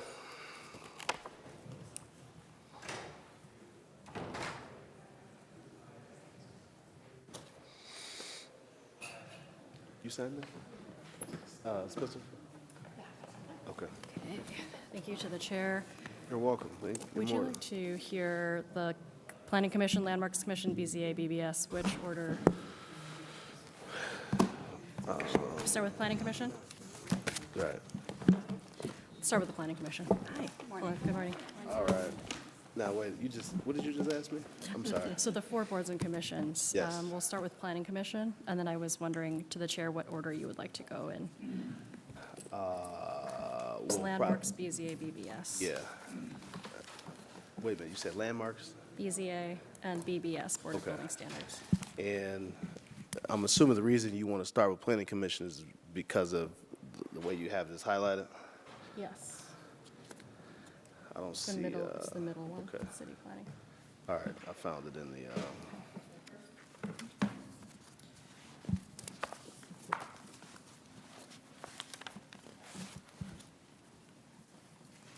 all right. Good morning to the, excuse me, I said almost said commission. Good morning to the council. Thank you for hearing us today for the Department of City Planning. As mentioned, the Department of City Planning oversees 4 independent boards and commissions. Those include the City Planning Commission, the Landmarks Commission, the Board of Building Standards and Appeals, and the Board of Zoning Appeals. And as a quick overview, City Planning Commission is a commission that oversees the planning and the future of the city. Landmarks Commission specifically focuses on historic preservation and landmarks. The Board of Zoning Appeals is an appeals body that specifically takes zoning appeals. So if there's a letter of nonconformance from zoning review, it will go to the Board of Zoning Appeals. They also take other administrative appeals. So if there's a disagreement with a decision by one of the commissions or one of the other departments, BZA also takes all other appeals. Finally, the Board of Building Standards and Appeals takes all appeals from the Building and Housing Department. So if there is a building code appeal, a fire code appeal, perhaps other appeals, they will go to Board of Building Standards. So to begin, we have the Planning Commission, and I would like to defer to the chairwoman of the commission for opening remarks, Chair Lillian Curry. Good morning. Good morning. Good morning. First, thank you. I wanted to open by saying that serving on the Planning Commission, I've served as a member for a little more than 15 years, and I've served as the chair for 3. It has been a true honor to serve and to be part of all of the great work going on across the city. So first, I just wanted to say that. I wanted to just give a couple highlights for me from the 3 years of being the chair. First, I want to commend Director Wong and the Assistant Director Fields in the incredible progress and process improvements and welcoming that this staff and the commission has made over the last 3 years. And as I highlighted, I'll tell you why, because it's been something that I have wanted to see evolve or do better as a commission, the commission itself.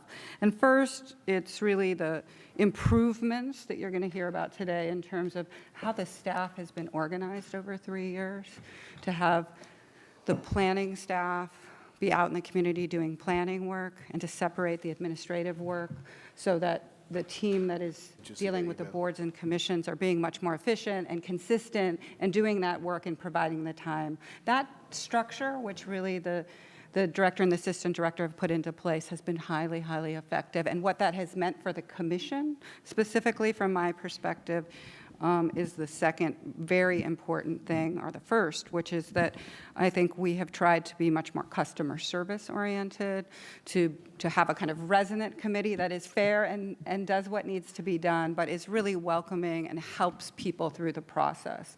And I have heard this feedback in terms of both applicants and people who are working with the staff, who are coming to see us, to feel like we are speeding things up, we are helping people through, we are really, really sharing what steps are next in a way that I think has not been the case in the past. And second, the structure, is my last comment, is that why I think it's been so effective also is that it has freed up the staff to be more proactive, to do the work out in the community that we want to have done that isn't just reactive, right? The zoning work, the community meetings, being out in the community. And so I just really want to commend them. I really look forward to hearing your thoughts and insights of what we can do better and how we can do it better. It is an excellent commission and super wonderful to serve with your member, Councilman Slife. He's been an amazing, I don't know where he is. There he is. See, I would say that even if you weren't in the room. And so it really has been great to serve with him as well. Happy to answer any questions, but I really just wanted to share that that there has been tremendous progress and tremendous process improvements and a much more effective team. And I also, the last thing I'll say is the empowerment that the leadership has given to the staff is markedly different than it has been in the past. So. Thank you so much. So I will dive into some more detail about some of those big changes, and thank you to the chairwoman for her leadership, and the biweekly meetings have just been a tremendous pleasure to be a part of. A little bit more about how we're structured. So you'll see on the screen, we have our leadership team on the left-hand side. Our leadership team is comprised of myself, Assistant Director Marka Fields. We'll make a quick note, she has a Master's of Urban Administration, not a Muppet. And then Adam Davenport, who's the Manager of Neighborhood Planning. Shannon Leonard, who is the manager of the zoning section, Matt Moss, who is the manager of the strategic initiatives section, and then Margarita Mason, who serves as our senior administrator. And you'll also see the current members listed. We have 6 sitting members. We have 1 vacancy due to a recent departure. Member Isabella McKnight moved to the upstate New York area, and so we are currently seeking a final member.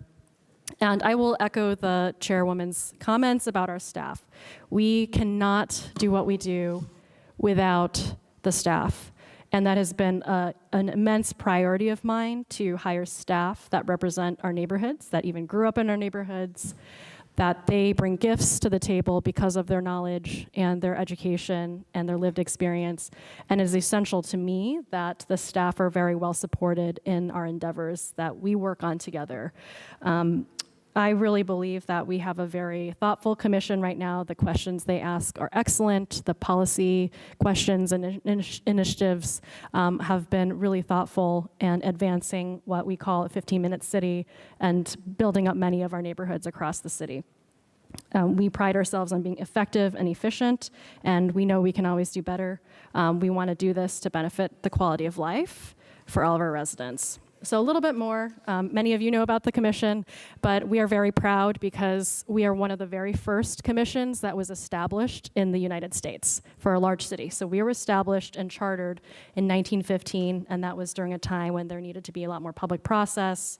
You know, cities were rapidly developing and needed a lot of guidance. So we have that legacy, we're very proud. And if you see highlighted in the red here, there are several key purpose that we serve. So the first is adopting and maintaining a general plan for the city that includes citywide plans and other plans, maintaining the city's zoning map and the zoning code, undertaking capital improvements planning. So we work closely with transportation planning more and more, as well as our partners in capital projects, and conducting design review in neighborhood and downtown districts. We also review legislation as a part of our policy review from the Planning Commission. And so you'll see, I'm not going to read all of these words, but we are divided up into various sections that represent the purpose that we serve. So the first, neighborhood planning. You know about neighborhood planning with neighborhood planners. We've also added 2 transportation planners over the last year, and they have been phenomenal in leading both corridor-based, capital projects-based projects, the larger citywide mobility plan, as well as talking a lot more and executing on Vision Zero. So we're very, very thankful for that section. You know about the zoning section. We have the strategic zoning section, as well as administrative aspects, so zoning review and ensuring that developments are reviewed properly.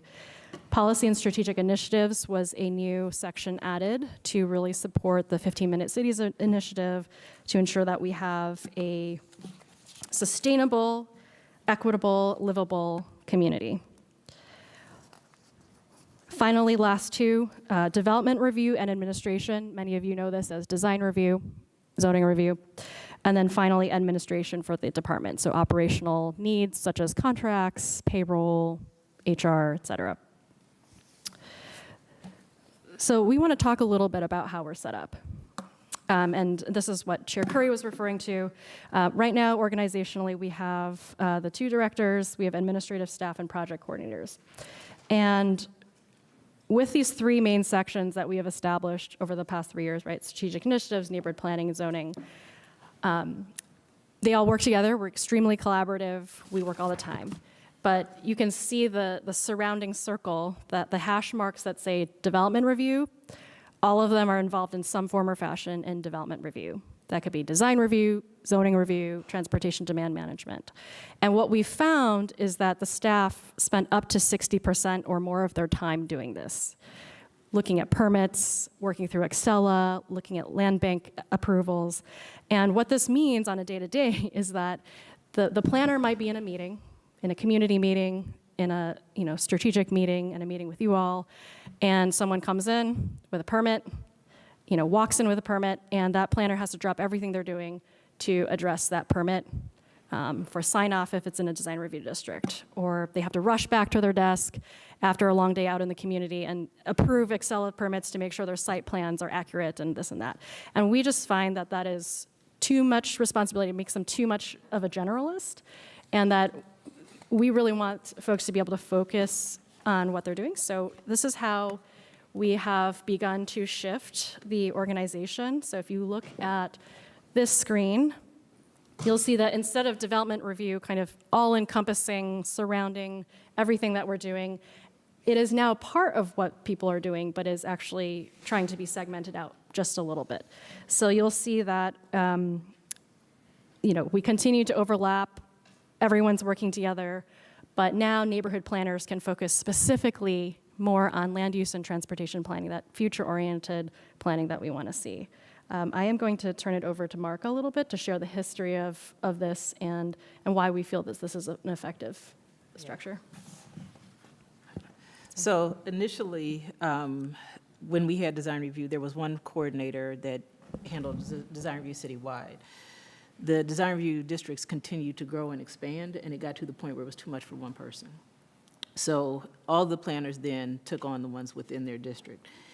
Well, since they've done that, they've continued to grow even more. So the amount of administrative work that we have has just continued to increase, and it became to be quite a bit. And so now that we are changing the structure a bit, and we've added a development coordinator, that the development coordinator actually will be able to take a lot of that responsibility on, and we will not have to have planners stretched so thin and doing so much administrative work, which then allows them to be more responsive to you and when you have needs that are specific to your wards, and to be able to actually do real planning work, which is getting back to what they were doing, what they were hired to do, and what they enjoy and love. So this is what we are trying to get to with this new structure.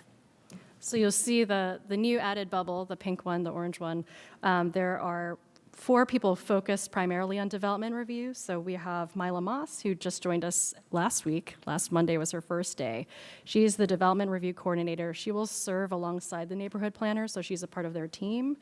But she will actually help to handle and unlock any of those nasty permit issues that we all are familiar with, to really problem solve and make sure that we're handling business in a better way. We will also have zoning reviewers, including Chuk Sequoia. We're very pleased to have him. He served for over 20 years in building and housing as a zoning reviewer, and he will help to lead the zoning review and the site plan review. And I'll talk a little bit more about that in a moment. But I do want to highlight for you all just the amazing work that the planners have been able to do. So on this slide, you see just highlights of some of the work that they've done. There's much more than this that can even fit on this slide. But you'll see these are all of the initiatives that the planners themselves have taken on responsibility or leading with partners.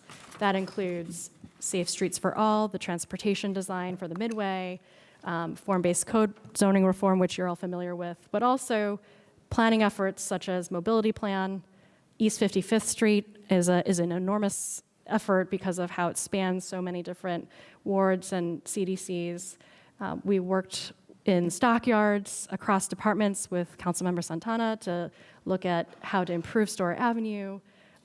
We've been working across the city in many different ways to support the future of neighborhoods in smaller and larger ways. So it could be as meaningful as a small area plan to a larger mobility plan, for example.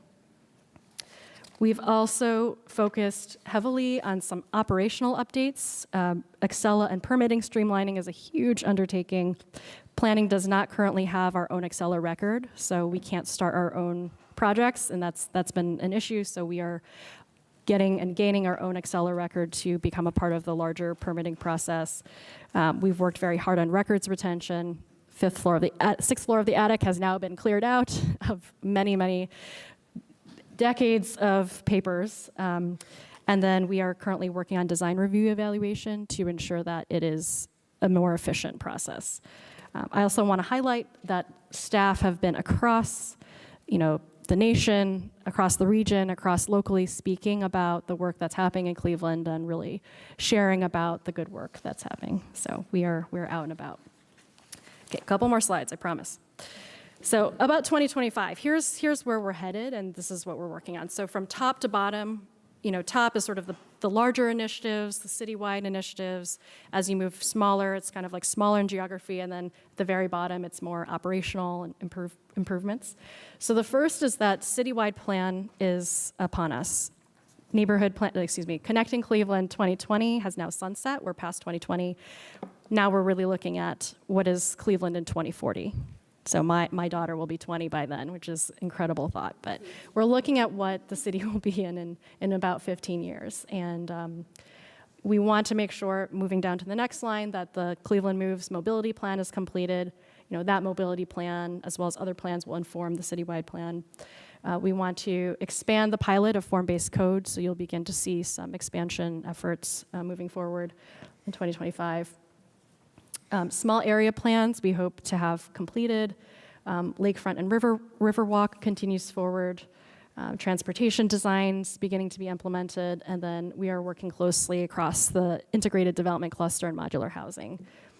I'm not going to go into too much detail, but you can see at the bottom there's quite a bit of operational improvement that we're going to focus on for the process. At a high level, the citywide plan sets the trajectory for the city, and this is our plan. This is our plan, from the city, whether, it's council, the administration, but it's also our community's plan. And this really helps three ways. It helps to set the vision and strategy for the next 15 years, including how we want public, private, and mission investments and where they are directed. This will be an engagement process that really engages all of our citizens, all of the partners we work with. And then there's also some good technical rationale for why a citywide plan. Oftentimes tax credit projects refer to the citywide plan in their applications with the state. And it is the basis for major zoning and policy changes. A little bit more into details about staffing levels. So we started January 2024 with 23. We have a small but mighty team.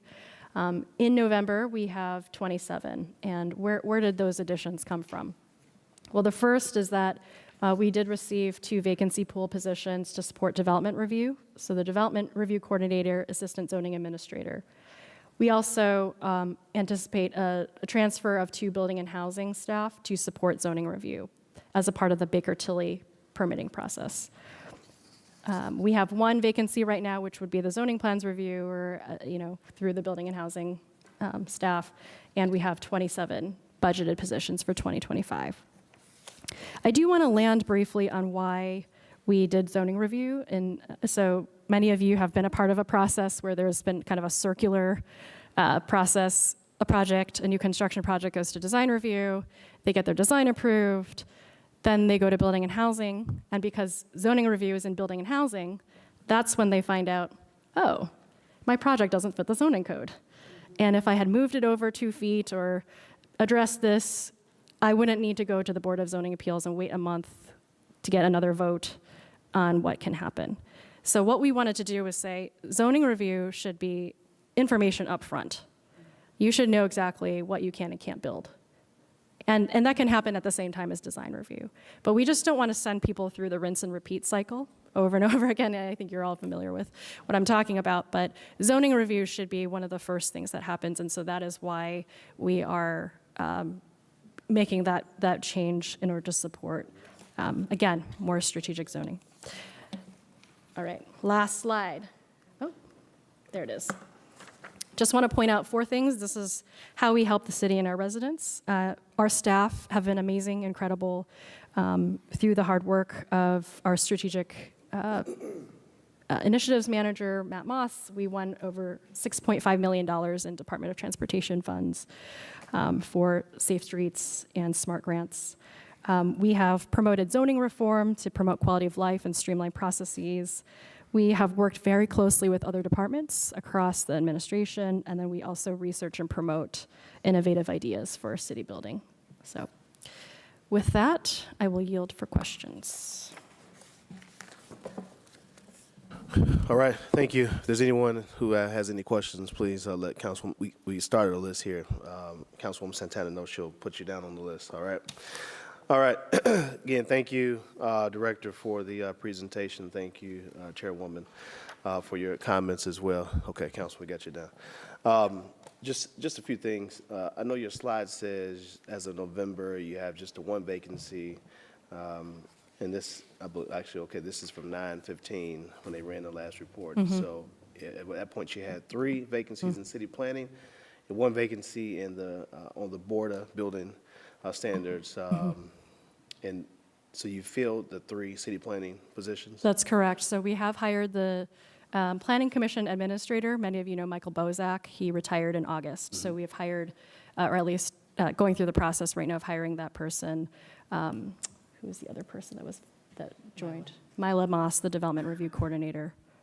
And then Assistant Zoning Administrator, we hired Chucks from Building so Housing. you took care of those 3. All Yeah. right. Mila and Matt, are they related? They are not related. They're not related? I know, we have 2 M. Mosses, so it's Matt Moss, she Mila got- Moss. Mila's on Moss too, so Okay. we All right. think there's going to be a lot of mix-ups. We have the 1 in the building standards. I know we can talk Yep. further about that once they come up. And that 1 is still vacant. That has been also hired since then. That has? Yes. Okay. So what's the 1 vacancy, and that's the zoning plans reviewer? Right, so because Chucks was an assistant zoning reviewer, he got promoted to now Okay. the assistant zoning administrator. So they left that one leaving- open? Yep, they left that one Okay, open. all Yep, right. that's right. Okay, sounds good. Yep. Also in your email that you sent as a Primer. primer and heads up, kind of, in your discussion, you talked about the neighborhood and planning and strategic initiatives. I know you highlighted some of it in your, let me go back, your presentation. And you talked about the 8 neighborhood planners that we have throughout the city of Cleveland. Let me go back. Okay, there we go. And also looking at the Baker Tilly study, did we find, did that study kind of, I know it talked about the permanent construction process, but within that study, was there any thoughts on how we we utilize these neighborhood planners? Was there any thoughts about, kind of the area that they cover? Did it look at more than just the construction and permitting process? I'm curious about that. Thank you. To the chair, it is specific to the construction and permitting process. Only So to it the was construction and very- permitting process, Yeah, okay. and that in itself was very large because it touches 14 departments. Sure. And so they were very focused on that specific scope. Gotcha. Yep. So just, again, looking at your slide, and I know you talked about some changes so they can really focus on the planning work is, what they're hired to do and what they like to do. I appreciate that because, oftentimes, they can be here, there, and everywhere, and it takes away from their ability to actually focus on neighborhood plans, implementing aspects of the citywide plans and transportation initiatives, land use, all these things that we all want to see happen, and you all obviously as well, because this is work that you do, see in our neighborhood. But sometimes they get wrapped up in a lot of other a lot of other things. And it becomes a mess, and it doesn't allow them to really focus on the work at hand that we want to see. And I think that's what leads to a lot of confusion between the commission and this body, right? When we have an idea of what we want to see happen in our neighborhoods that we're elected to represent, you all have an idea that you want to see happen. But the downfall has been, and the disconnect has been, I believe, and councilors can speak for themselves, is having that planner in a neighborhood who you are joined at the hip with each other, and you're focusing on the things that matters the most to the neighborhood, and that is the plan of the neighborhood, the revitalization, the retoolization, all of those things of how we change the conditions of a neighborhood, which you need someone who has expertise in that, to work with you on. And so, looking at your change here, and I know you touched on it. Bringing the different people on so that we can focus on. Can you just really give us some more detail on how you see this process kind of changing, with your reorg and kind of the shifting and moving that you're doing in your department, and it also relates to the additions that you're bringing in as well? Yeah, absolutely. Thank you, Chair. Good question. Thank you for And I your know that comments I was there. long-winded, but I just kind of wanted to highlight all of the Yes. things and the issues that we've been having. Right. I know I appreciate that. And I think all of us have experienced that moment when a permit got lost or there's an issue. And, there's a difference between, hey, we need to work out a planning issue versus, hey, we need to work out this operational issue. And so, for us, we are very excited about adding these new administrators. Again, moving zoning review to the front will help immensely so that they're not getting information on the back end that, oh, things could have been different, or just surprised. Like a lot of, the big developers, they know how to go through the process. But when you have a small business, you have smaller developers, people doing infill housing, they often are surprised when they get the letter, right? They're like, oh, I have to go to Board of Zoning Appeals, how do I do that? So that is a huge part of what we're trying to do. And for the planners themselves, again, we have just hired these new administrators. We want the planners to begin to shift some of the more simple kind of task-oriented design review. So as you know, every permit in a design review district has to come to planning. So that includes signs, that includes siding, that includes air conditioning units on the exterior. That, there's so many of these little things that our new development review coordinator can assess quickly on the spot. But then there's also facade renovations, larger signage projects that this individual can help with, so that the planners can come in when needed. If their opinion is needed for a larger development project or a design issue. So they're kind of more advisors in that sense. They're still facilitating the committees, but there's someone else who is helping with these kind of, I would say, smaller design issues. That ideally will free up the planners to be out more, to do more planning-oriented work, whether that's, hey, we're going to go out and walk in the neighborhood and do an assessment and audit, working with our mapping staff to really put together research, to do, just immense amount of other things that planners enjoy doing, leading the community in various efforts, right? Good, and I think that's helpful because, after my comments will go into Councilman McCormick, I think that's helpful because we can avoid situations that occurred in my ward, right?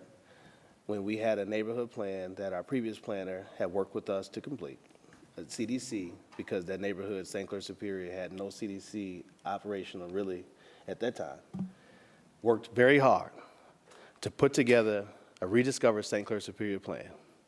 And the new planner came in. She was involved in some of the meetings along the way, right? I think it would have helped if she was a little more involved, right? But she was coming in and, again, having to do this and that and everything else as a planner. It really didn't allow her to fully engage as Sharonda was able to at that time. She had been here, she was seasoned, she knew the neighborhood, right? So it was a bit different for her. I think, with some movement, some changes that you're proposing, I think it will help situations like that. Because when you take that time to do that work with individual professionals, companies or individuals who do this work every single day, such as city architecture, who put a lot of time, thought, and effort into that plan, along with our previous planner, And for it then to go to city planning and to be shot down, that's a problem, right? That's a big problem.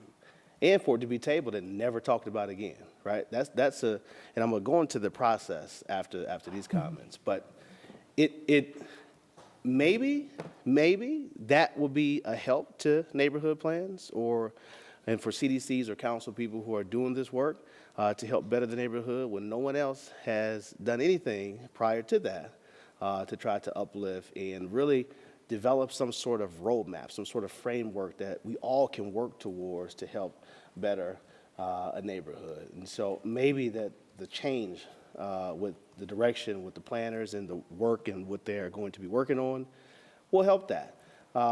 Because it is disheartening not only the council person or the entity who has done the work, but the residents who participated in those processes, right? Those community meetings, those engagement sessions, that then their work that they have put forth is then shot down and is never talked about again. You know, we're looking here, develop a process where maybe city council begins to adopt these neighborhood plans as through our legislative process and bypass your planning commission, or you vote on it and we overturn your decision, because these type of things just can't continue to happen, right? They just cannot continue to happen. It's happened in other places outside of 410.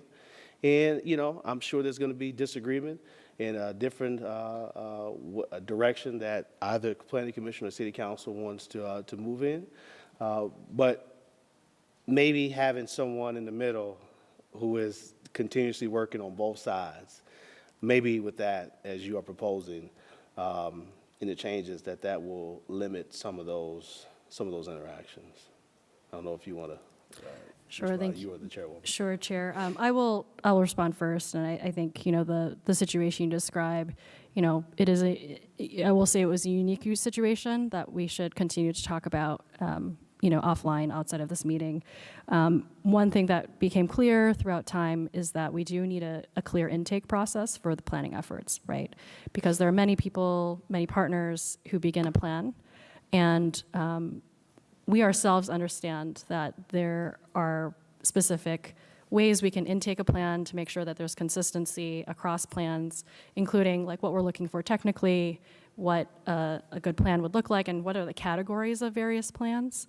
So I will say that we have been responsive. We have a draft, some early thinking that we could bring forth for you to look at and to discuss, so that we can be a lot more organized and on the same page about what these plans, the expectations on both sides. Sure. So.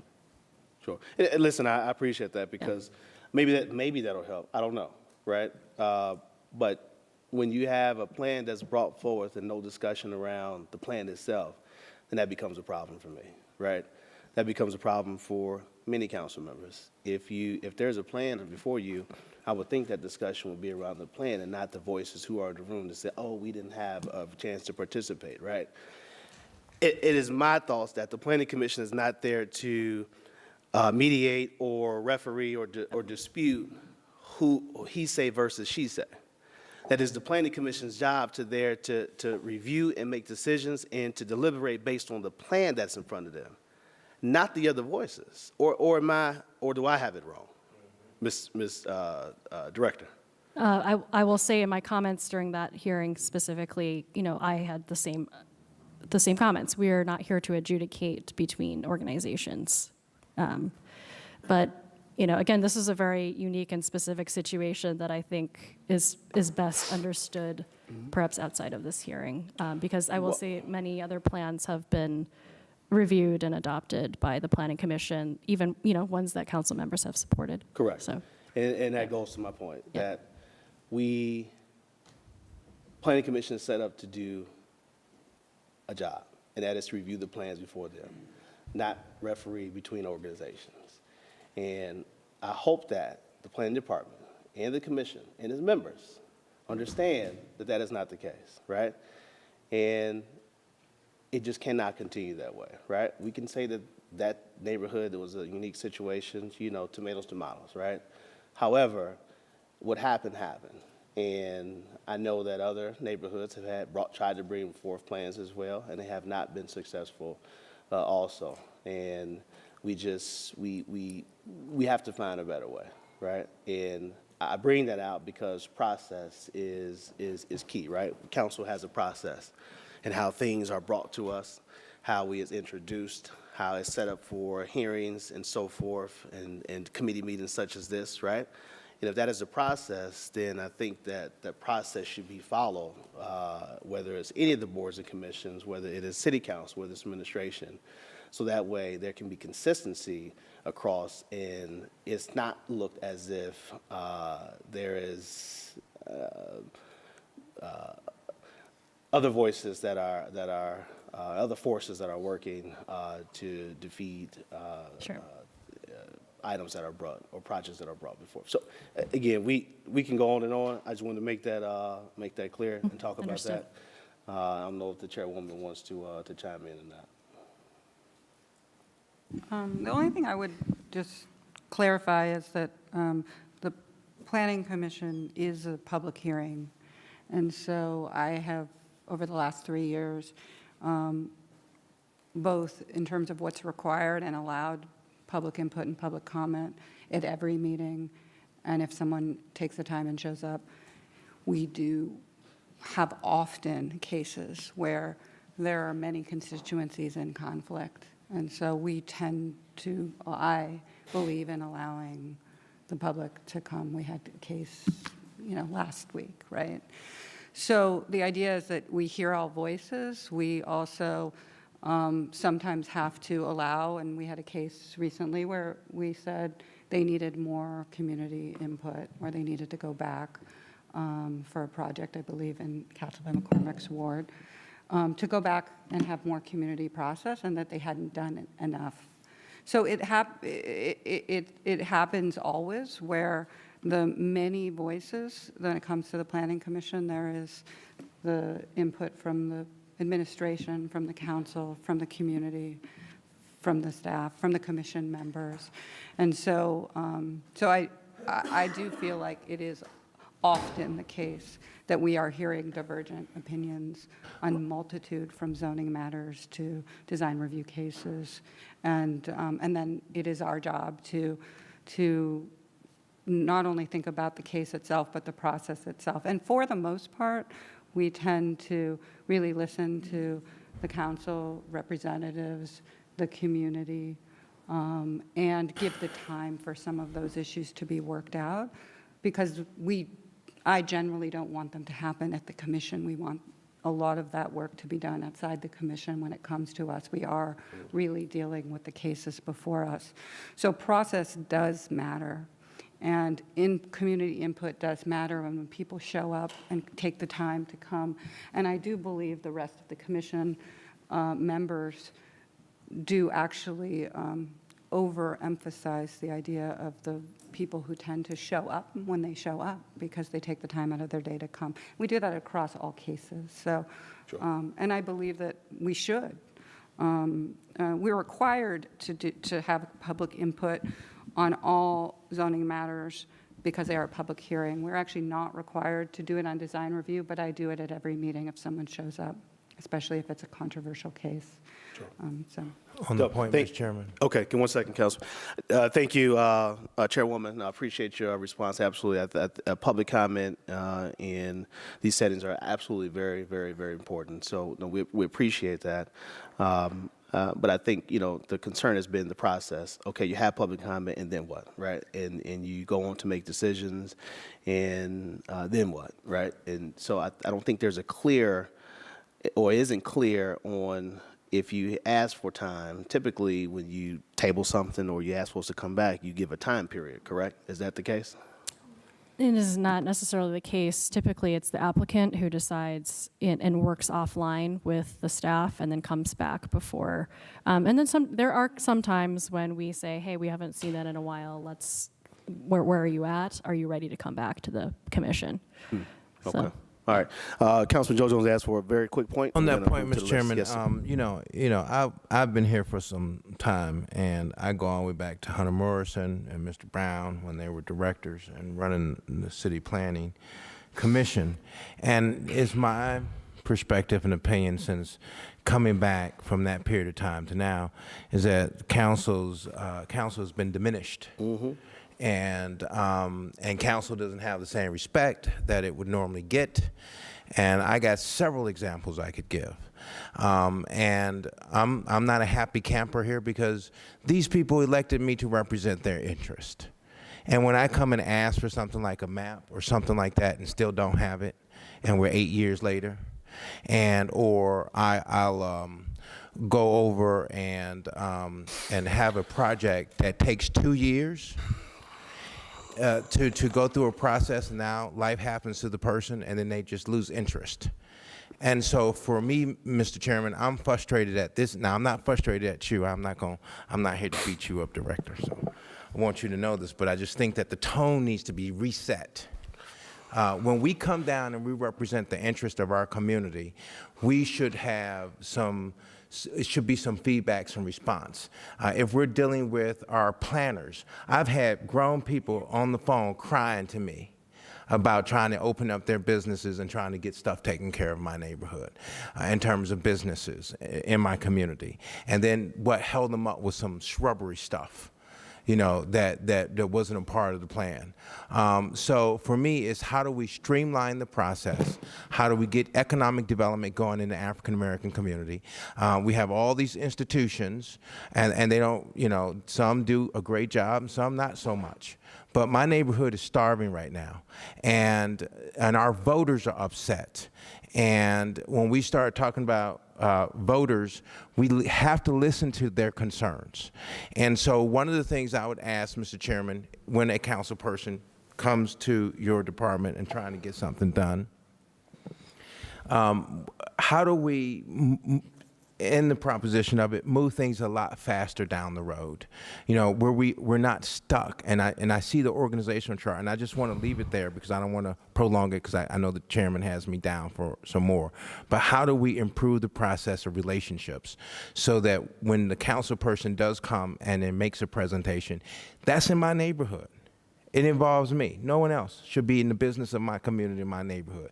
Not the planner, not some other outside sources or some other folks behind the scenes that I'm not aware about, and then they're somehow playing a part in making decisions for my neighborhood. These people elected me to help make the decisions for them on their behalf. Not some bureaucrats, not some commission, not some administrator somewhere. They elected me in office, and they're not going to vote you out, but they'll vote me out, because I haven't gotten that project on East 142nd Street done in a very tough neighborhood, and the project has never went through. So I just want to put that 2 cents down here as this council member on this end of the table sometimes is frustrated. But I am appreciative, Mr. Chairman, of the director, because she has helped us tremendously in terms of getting some of our plans off, and has been instrumental. So I'm very appreciative of that. But in some of these commissions, and when I'm going to some of these meetings, or I'm trying to handle an issue, it's very what's the term I'm looking for? Very difficult and challenging at times. Thank you, Councilman, for your point. Thank you. All right, thank you. I'm sorry. It's okay. If it was long. Director, do you want to briefly respond? He is on the list as well. Through the chair to the councilman, well, first of all, you know, we have wanted to really support the work of the Southeast Side, and we have done so through the Lee Harvard Master Plan, which was adopted by the Planning Commission. And, you know, congratulations on the 2 RFPs that are now moving forward through community development. And, you know, ultimately, here's where our perspective is planning, to your point about, you know, it's one thing, again, if there's a planning issue, and there's another if there's an operational. Well, so I'm going to take it off board because I got another issue going on right now. So I'll deal with that, Mr. Chairman, to the side, if you don't mind, Director. I will quickly just mention that, you know, part of why we have these standards, and our standards are laid out in the zoning code, which means they are required by law. So we do require landscaping, for example, to help beautify signage and to beautify our structures, because we want to have that, you know, curb appeal right? And so that's why that's there. That is our intent, and that's our vision, and that's why we do it. In terms of the operational side, If now I it could, ca- Mr. Chairman, because I hear what you're saying, Yep. but the issue of the process, and I'll talk a little bit about that. Have all the stuff you want the people to do up front right on a piece of paper. Because what's been happening is that they'll keep going back and forth. They'll do the plan as they've been told to do, and then all of a sudden, here's something else pop up. Here's something else pop up. Here's something else pop up. Here's another delay. So that's all I'm saying. I will briefly respond. Briefly respond, and then you can go into further detail once we get back to Councilman Jones. He's on the list. I see. Thank Okay. So what that means is operationally, we do want to provide as much information as we know upfront. That's the goal. And, we try to be as solutions oriented as possible. Sometimes there are unknowns that pop up. We didn't realize we needed to do lot consolidation now. There's many twists and turns, and, our goal is to be responsive and to be problem solvers. Thank you. Councilman McCormack, then Councilwoman Santana. Thank you for your patience. Yes. Is this new? This is new? Is that no? It doesn't look new, but. Chairman, this is a map of the neighborhood planners. Listen. Okay. Okay. All right. Good afternoon now. Thank you, Mr. Chairman, and to the chair, director, assistant director, for your time here today. I've just got kind of two questions regarding operations, intent of these hearings today. And I want to thank all the Planning Commission members for their hard work, especially Councilman Slife, who replaced me after my 3-year tenure. I retired from the Planning Commission after 3 years. Chairwoman Curry, you're a brave soul for 18. Is that 15 plus 3? You're a brave soul for hanging out that long, 17 years. Okay. Mr. Chairman, a couple. I retired after 3 years, so I can only imagine. So, chair to the panel, a couple quick things. One, and I'm not going to labor on it. I really appreciate the focus on efficiencies, and I value the review process of the city. But for example, and this plays in with land bank and also with planning. If you're going to build a single-family home in the city of Cleveland, you should be able to just pull a permit with a very quick review. And that's just one example. But I speak in the context of, I grew up in the city. I still live in the city. I'll always live in the city. And we've lost 2/3 of our population. So I look at other cities across the country, Mr. Chairman, who have a quarter of the assets that Cleveland has, some of them south of us here in Ohio, but have figured out how to grow a lot faster. So I really appreciate the department, everything that we can do collaboratively, planning, building and housing, land bank, to really expedite growth in the city of Cleveland. If we don't grow, we die. It's a lot better to manage growth than decline. And so we think about how overall as a city, as an approach, how do we break down or coordinate so that, we're providing the necessary reviews, but getting out of the way when we can get out of the way. And so, Director, I know you talked about that today. And again, you've already made a lot of moves. I remember the days of HDRS, the bane of my existence. And I'd have one committee saying one thing, and then it would get to landmarks, and they would say something else, and my residents are like, who do I listen to at the city of Cleveland? So I really do appreciate how that's all, you're really critically thinking about how do we make that more efficient. And again, the city of Cleveland should never be an obstacle to investing in the city of Cleveland, right? So it should never be easier to build a house in Solon than it is in Cleveland, or I don't know if it's easy to build a house in Solon. I'm just saying anywhere. Maybe it's not. Maybe they're a big problem too. But so I really do appreciate, Chair, to the Director, any and all efforts that we can align and streamline things to make it easier to invest in the city of Cleveland. We're not, and again, I say this with all love of Cleveland in my heart, we're not cool enough to be cumbersome. We're not, privileged to be cumbersome. We can't afford to be cumbersome in the city of Cleveland. If we want to look back in 10 years and say, hey, we turned our population decline around, right? If we want to look back in 5, 10 years and say that, we got to make sure that these systems are aligned. So I really do appreciate that work. Chair to the director, can you update me? I love form-based zoning. It allows the neighborhood to get in on the front end of zoning, so the neighborhood can say, here's what we want to see, instead of reacting to all the programs. It also allows that efficiency into building. Can you update me and the panel where we are at with form-based zoning and plans to expand that? Director? Thank you. Through the chair, thank you for your many comments. I will just start by saying there was an Urban Institute study that showed Cleveland is 93rd out of 100 in private investment. Yeah. So that is both.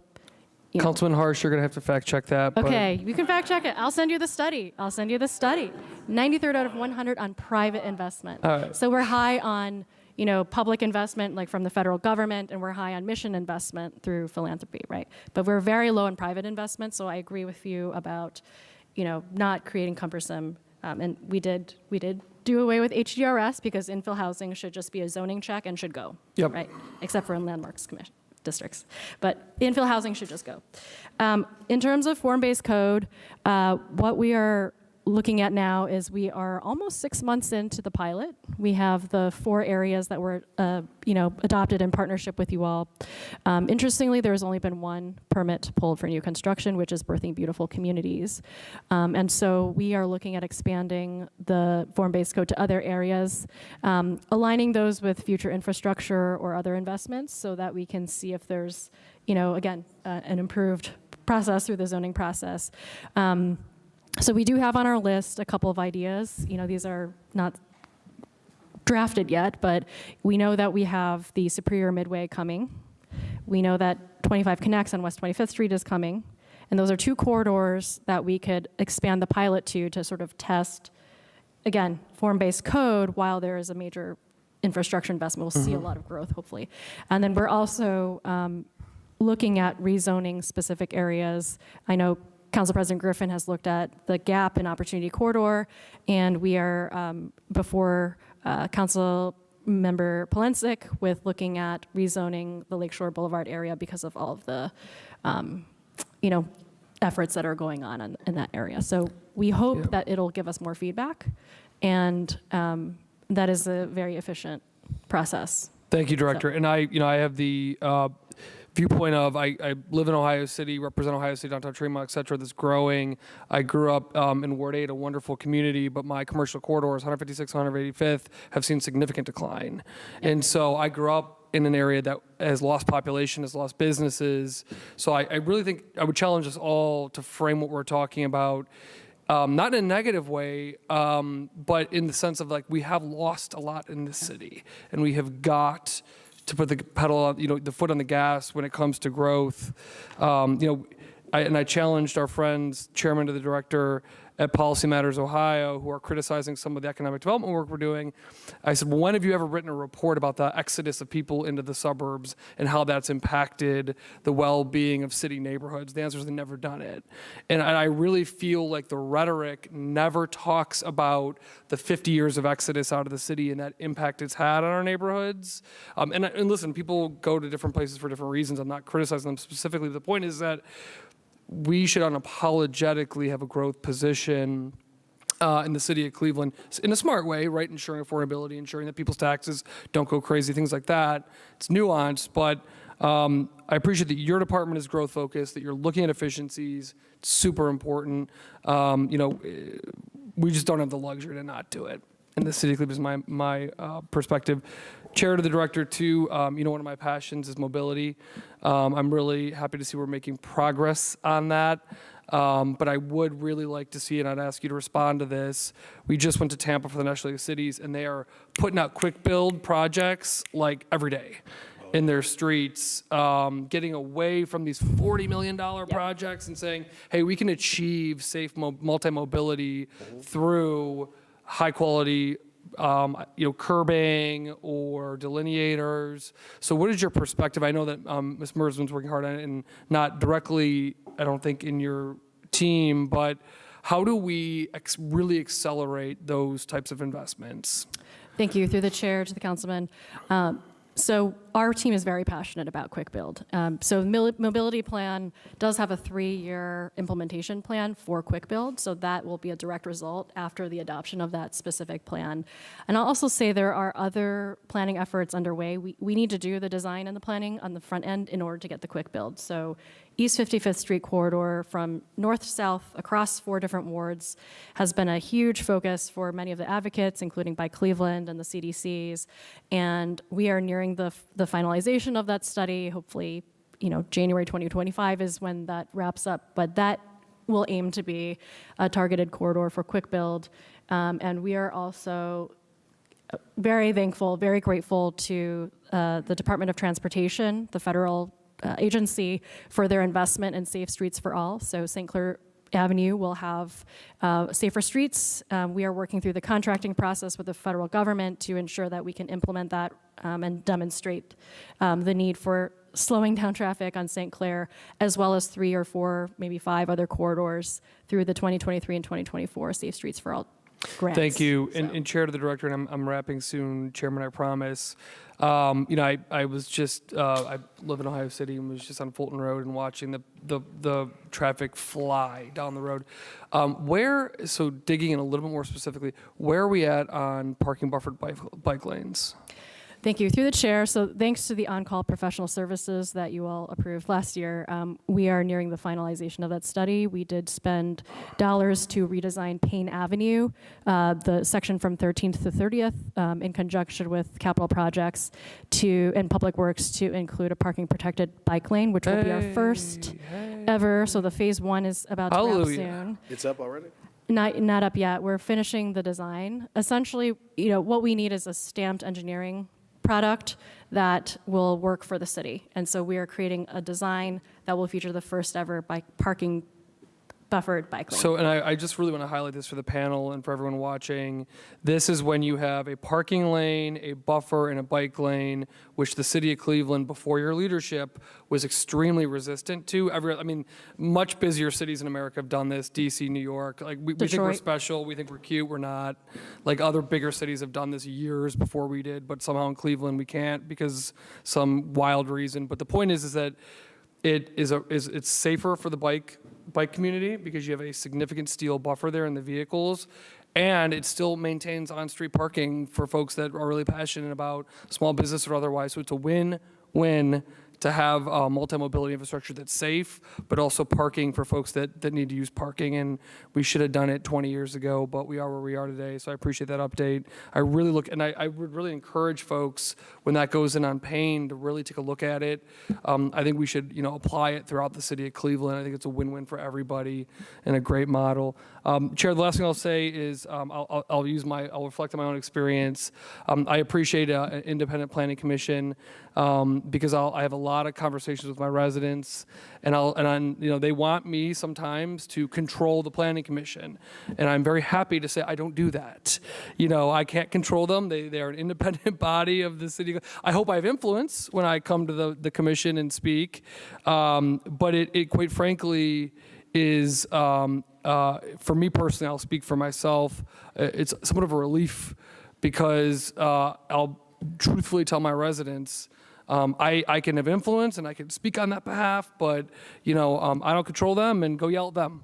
if you got opinions on this project, go yell at them. So again, I do appreciate that, and I think if I were to, especially 8.5 years of projects that have come through my ward, if I were to have quote unquote controlled the committee, my head would have exploded. So sometimes it's good for you all to take some heat on these projects and not myself. And again, I want to recognize Councilman Slife on behalf of council for his hard work on this commission. Thank you, Chair. Could I just say one thing? Sorry, to the chair, could I say one thing? First, I appreciate that because things are complicated. I wanted to address the 2 things we've done at the commission to speed things up. I've been really focused over the last 3 years, and forget me if I get the number wrong, but we no longer see housing 3 units or less. Oh, we've never seen it. Well, we used to see them. And we used to, when Councilman was on, we did, and we saw every one that actually had the tiniest bit of subsidy or help.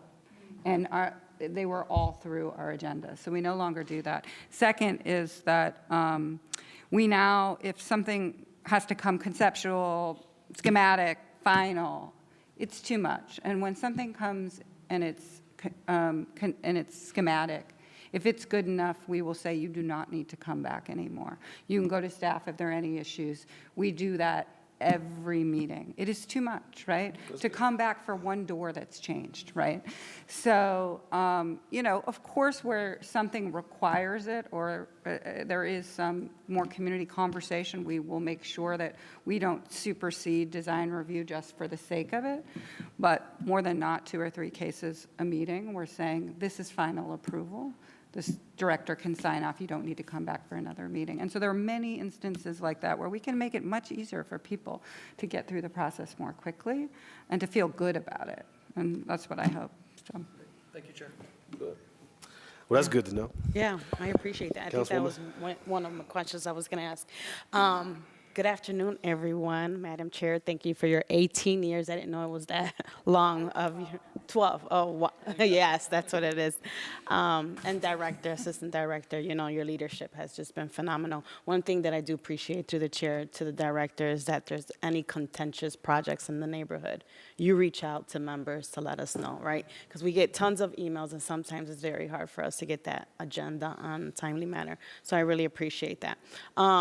Just through the chair, considering this is an operational committee, just on expanding and on that efficiency conversation, what is it that you need in this next budget cycle to be efficient, whether it's staff or, but any budget items? I mean, I don't know, we haven't got there yet. Yes, thank you through the chair. Thank you for the opportunity. It's like asking Santa, you know, like, what do you have for Christmas? But I will say, you know, we have a very strong staff team, so you'll notice that we did remain at 27 people for 2025. Our request really is around professional services because we've been able to do what we can.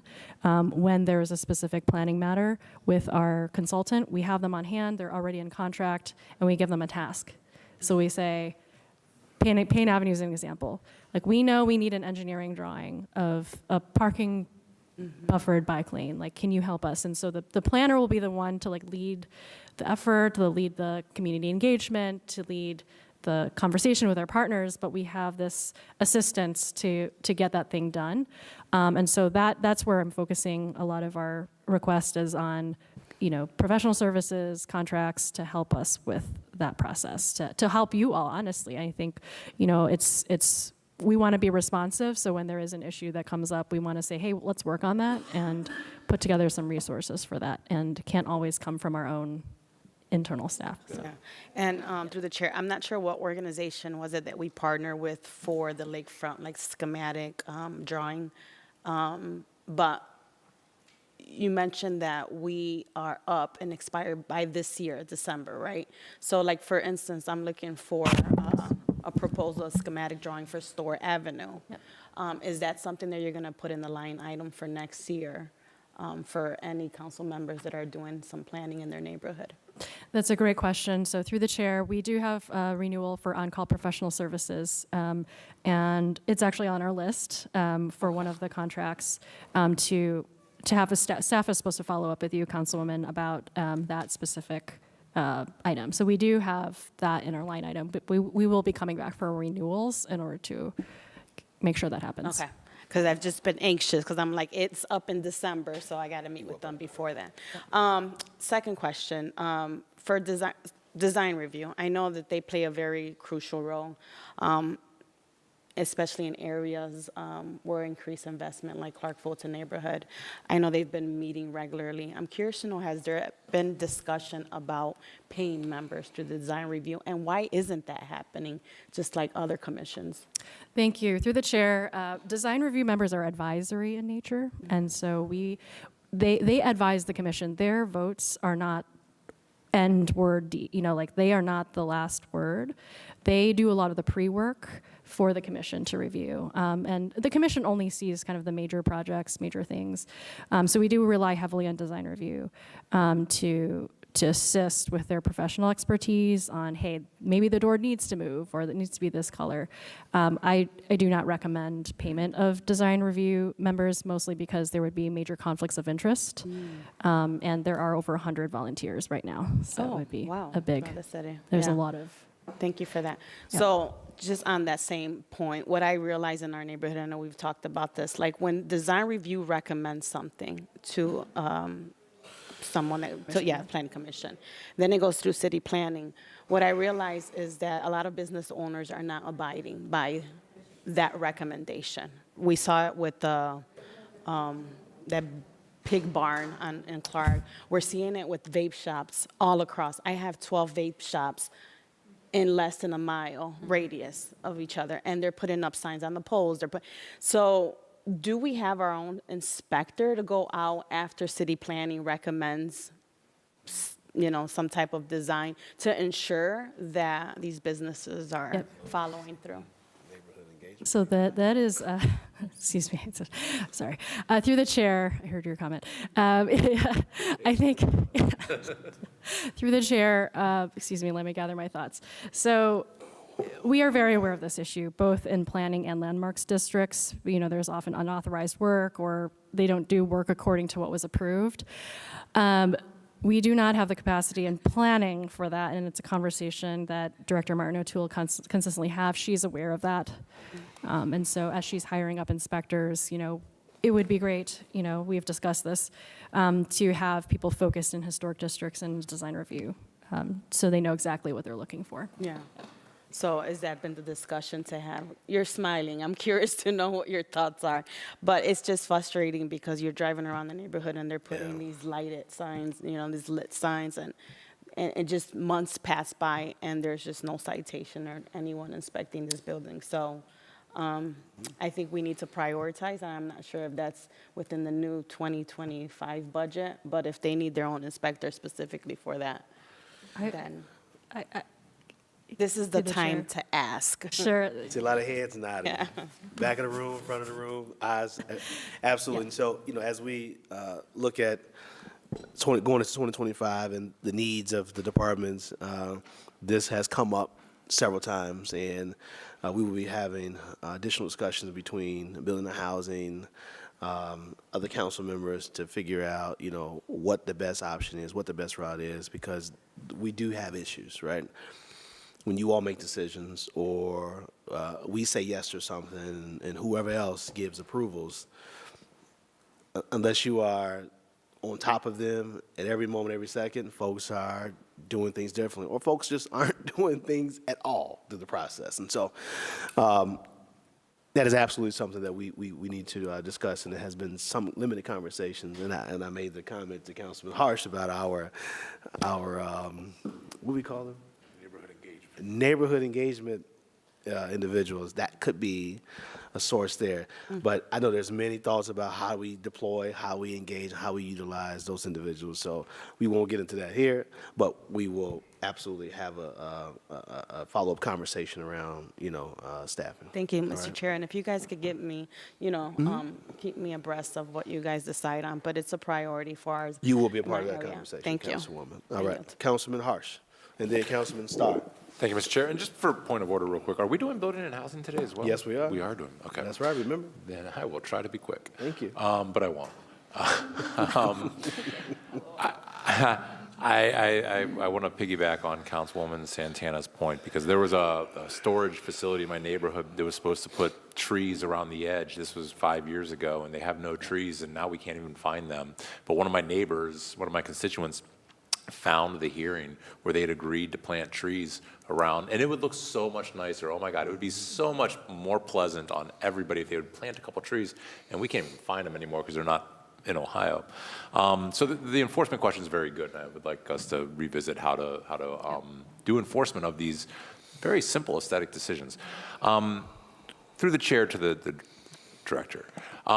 Is local design review required to exist by law, or is it something we allow to exist because we like to encourage civic engagement? Through the chair, it is an ordinance of the city. And there are actually quite specific, detailed instructions on the local design review. And, we are going through an evaluation right now of what exactly to do. So for example, actually a couple years ago, we put into place a governance policy, and this is not an ordinance, it's more of an internal policy that chairs of local design reviews should turn over. So in 2025, we will have new chairs for local design reviews, both in planning and landmarks. But there are also other elements that we think could help simplify, for example, infill housing and other aspects. Just curiosity. I have one main line of questioning, but before, to Acela, one of your plans is for Acela. The data is all in Acela when I go to look for it, but Acela is usually dumped in NST, which is how I compile group data or neighborhood-wide or ward-wide data, and that hasn't been happening. Is that something your department works on, or you're a recipient of Acela's services? You don't manage that contract? That is correct. Okay. Through the chair, we don't have our own planning record right now, so we are trying to get in the system. So my main questions, Mr. Chair, since this is an operational review, is about operations, and zoning is included in Planning Commission and all that.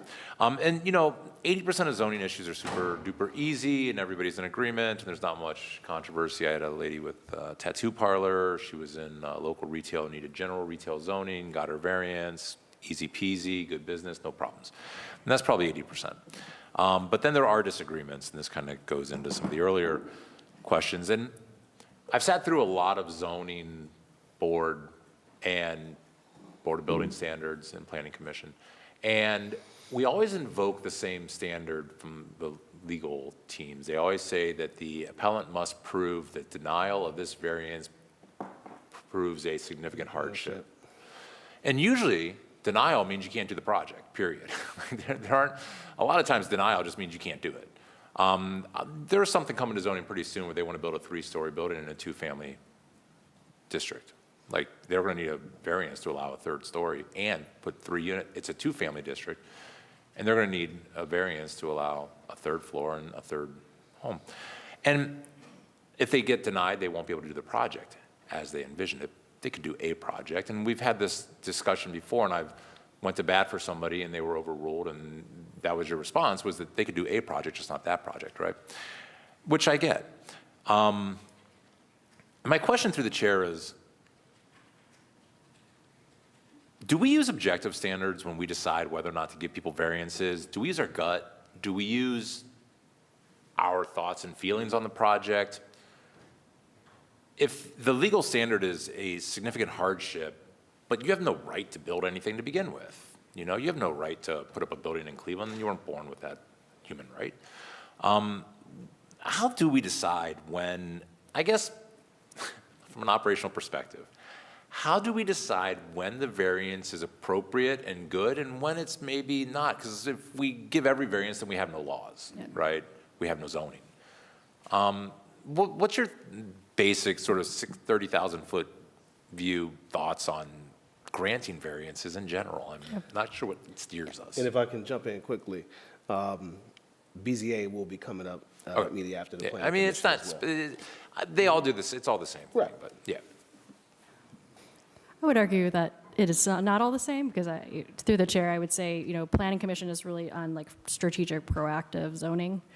But I will say this about variances and how we evaluate. So, it's my perspective that boards and commissions evaluate a multitude of perspectives. And Chair Curry, reflected this before. We evaluate the council member's opinion. We evaluate the resident's opinion. We evaluate planning principles. And then we evaluate, what am I looking at? Local design review and other aspects, right? And precedent setting. So there are many factors that go into decision. To your point about objective design standards, it is something that many cities are aiming to do, and that's what form-based code is trying to do, is to kind of get a little bit more objective about what we want to see happening in our city.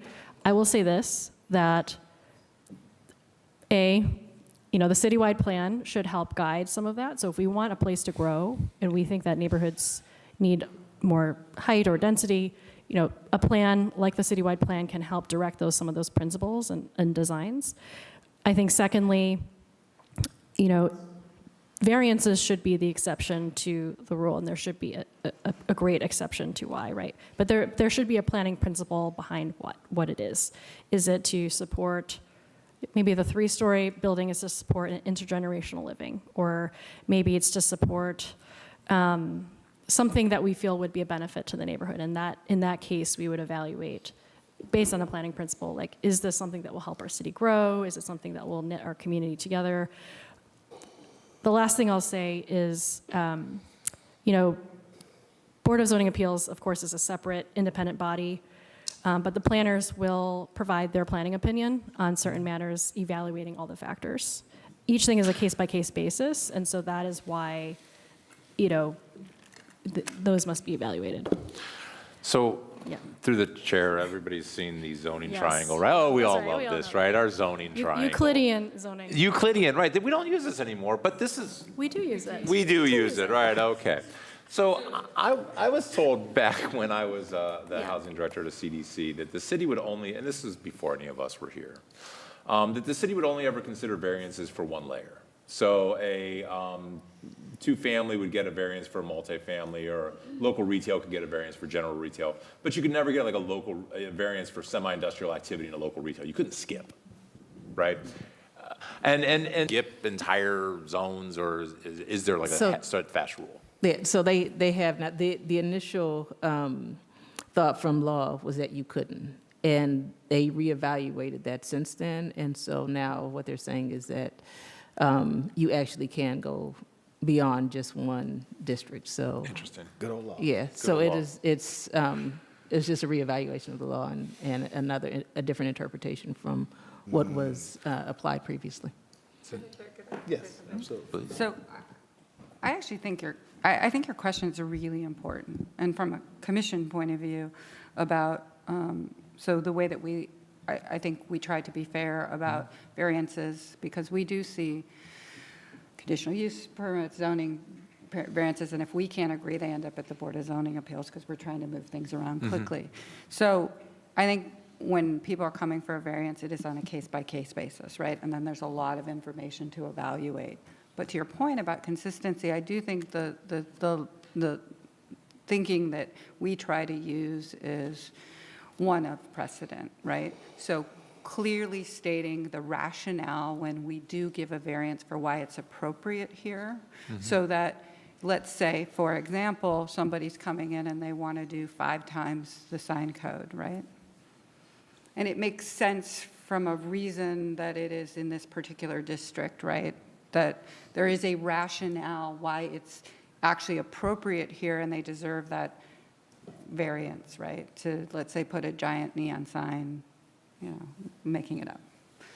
But the reason to do that and have the strong rationale is actually that if we just approve it without really sort of strictly and tightly saying why it's appropriate here and why we're making this exception, what you'll have is 10 other projects coming in and saying that they're going to sue us because they got that, and we didn't tell clearly why. And so for us as commission members, it's to really protect the ability for, if you are doing something that is, let's say, 10 times the stories there, and it makes sense, that's okay, and we say why.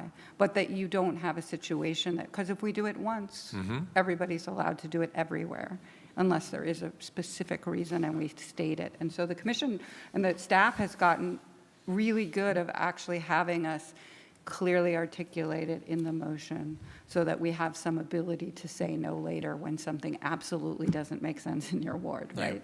And that, to me, is the most important. That's the role of the commission, to ensure that we are protecting also. We're allowing things to happen. We're being open to what might make sense, especially in a very messy urban place, but that we're protecting the ability for when it absolutely does not make sense. I appreciate that through the chair, and I will say that it does bring up some very, very tough questions. And the instance I'm thinking of, the chair lady did an excellent job at zoning. She did a fantastic yeoman's work of handling the situation. But the question really came down to, does zoning exist because neighbors have a right to an expectation, right? When you buy a house in a single family, do you have a right to expect that your neighborhood will maintain its integrity as a single family neighborhood, or can people start converting to doubles? Or can the place down at the end of the block suddenly become a zone medical clinic, right? I mean, do you have an expectation that your neighborhood will retain the identity that you thought you were buying into when you bought that house? And is that a reasonable expectation for neighbors? Because that's what zoning would ensure, right? Zoning would ensure that your neighborhood, when you bought it in 2020, is the neighborhood you retire in 2030, right? Or 2050. Sorry. 30 years, right? When you pay off your house. And it seems reasonable that we would give our residents and neighbors that expectation, that assurance, that your neighborhood will, the character of the neighborhood that you buy will maintain that character and we won't change it. And that doesn't seem unreasonable to deny people variances when those variances would change the character or the layout of that neighborhood in a significant way that would then be precedent setting. And that seems like a very good reason to deny variances, like, oh, you want to do something that if other people did would completely change the character of a neighborhood, and then the people that invested in that neighborhood would legitimately feel burnt by their investment, versus allowing a lady to open up a tattoo shop in a local retail when she's supposed to have general retail, but no one's ever complained about a tattoo shop, right? It's not something that bothers people.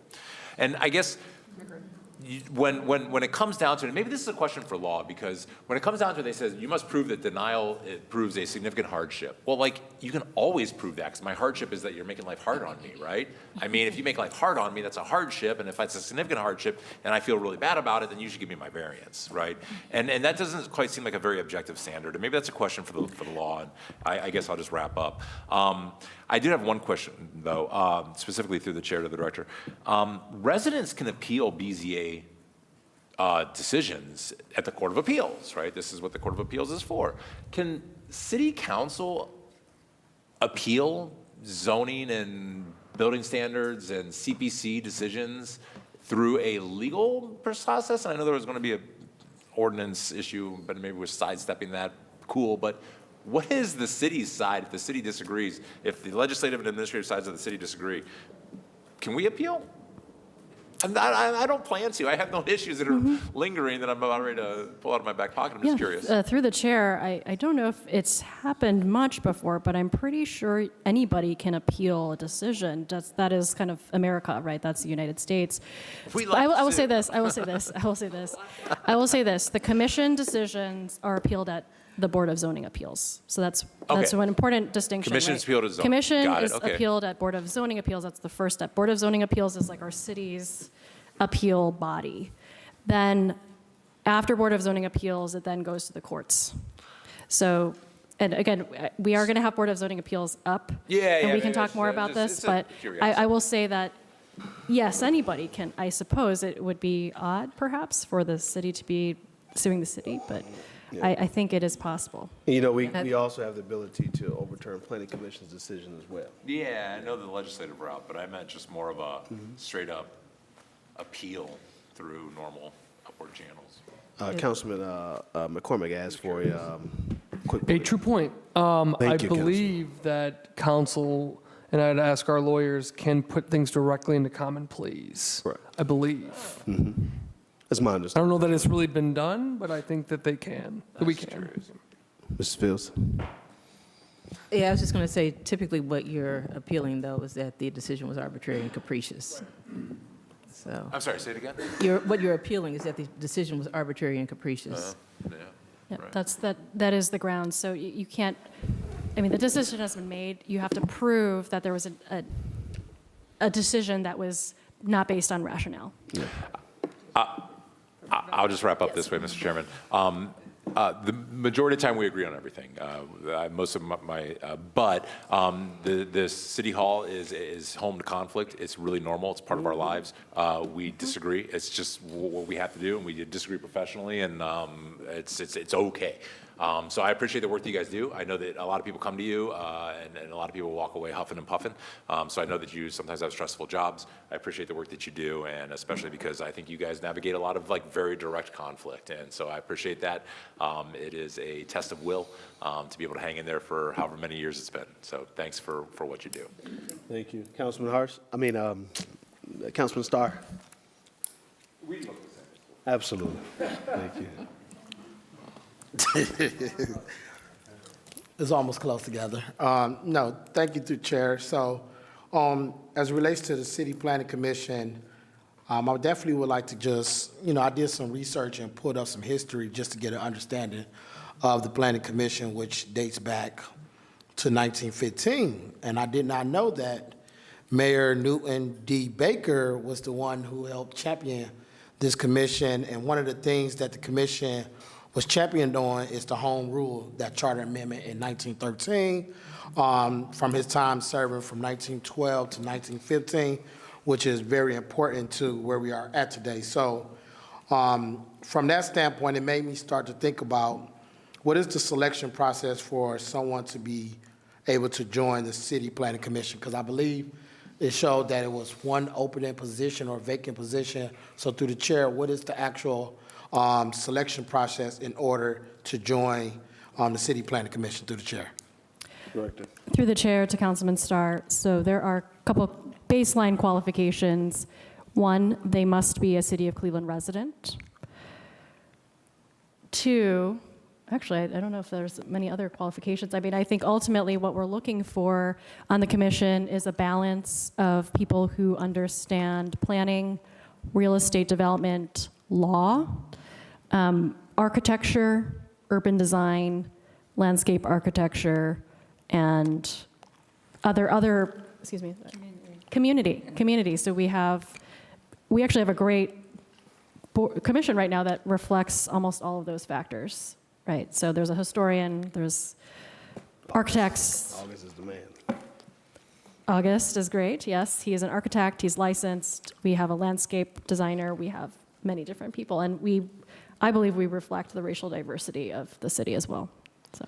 Right, and then from just the history that I pulled up, from the context is the Planning Commission main job was to oversee the city's artwork, public works, streets, and prepare a city plan. Through the chair, that's correct? Is that still the same as of today? That is correct. And then through the chair, just for conversation, as far as the city planning, do they help establish, obviously, the rules of the zoning for the city of Cleveland? So therefore, we're in place as far as planning, through the chair? Through the chair, that is correct. And then just my last point, Chairman Harrison, as far as billboards, I think that we have agreed to disagree, but I believe we should add some billboards on Opportunity Corridor, because I believe it can generate some different funding and different opportunities for the city, as well as to make the Opportunity Corridor not look so empty right now. I know development and planning takes time, and I'm one that believes that sometimes time doesn't go well with the actual need in the community and support. So I definitely want to dive into what is the restriction that prohibits billboards on Opportunity Corridor, through the chair? Through the chair, currently our zoning is directive about where billboards go. So if it is in a general industry area, for example, billboards are allowed by right. So you could, if you wanted to build a billboard in a general industry area, go straight to building and housing and pull a permit, and it would be zoning compliant. However, we do not currently allow billboards in anything less than limited retail. Maybe semi-industry, is it conditional? Anyway, we'll have to look at the details. But the idea is, in a residential neighborhood, for example, it's our opinion that we would not want a billboard, because of commercialization, to occur in residential areas. And I will add one more thing about sort of the impact of billboards. It is our opinion right now that, for me, I worked in Midtown. We had billboards along Carnegie. And if you are a landowner of vacant land, you are less inclined to develop that parcel if you have a billboard on it, because billboard is automatic revenue. And so that is one of our concerns around billboards, is it could limit the potential development of that parcel, because it negatively, there's not a desire necessarily for that property owner to then do something else. But that is our big concern, as well as visual impact to people who live nearby or commute. So from your stance and the answer that you gave, so it's basically a preference that the staff or you as a director and your department do not want. There's nothing that's in the zoning that prohibits billboards to be added on Opportunity Corridor.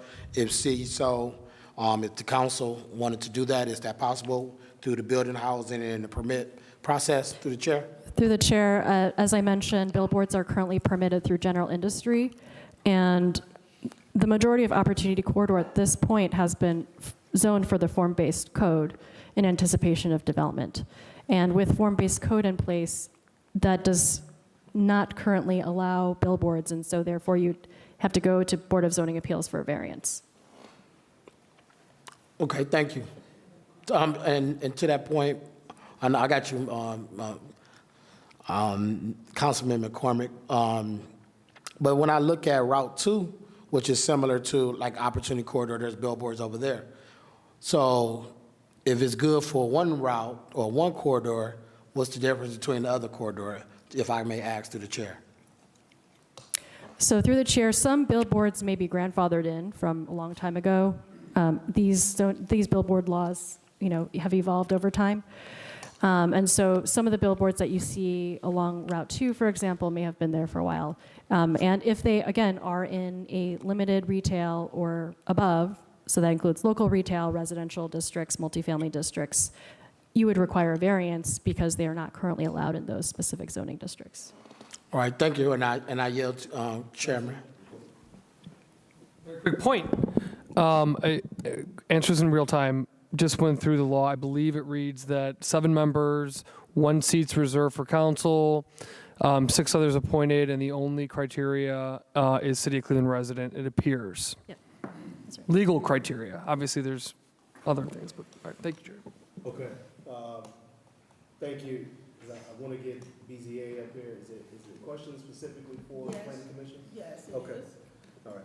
Thank you, Director? Chair. Yes. I just have one question. How you guys doing?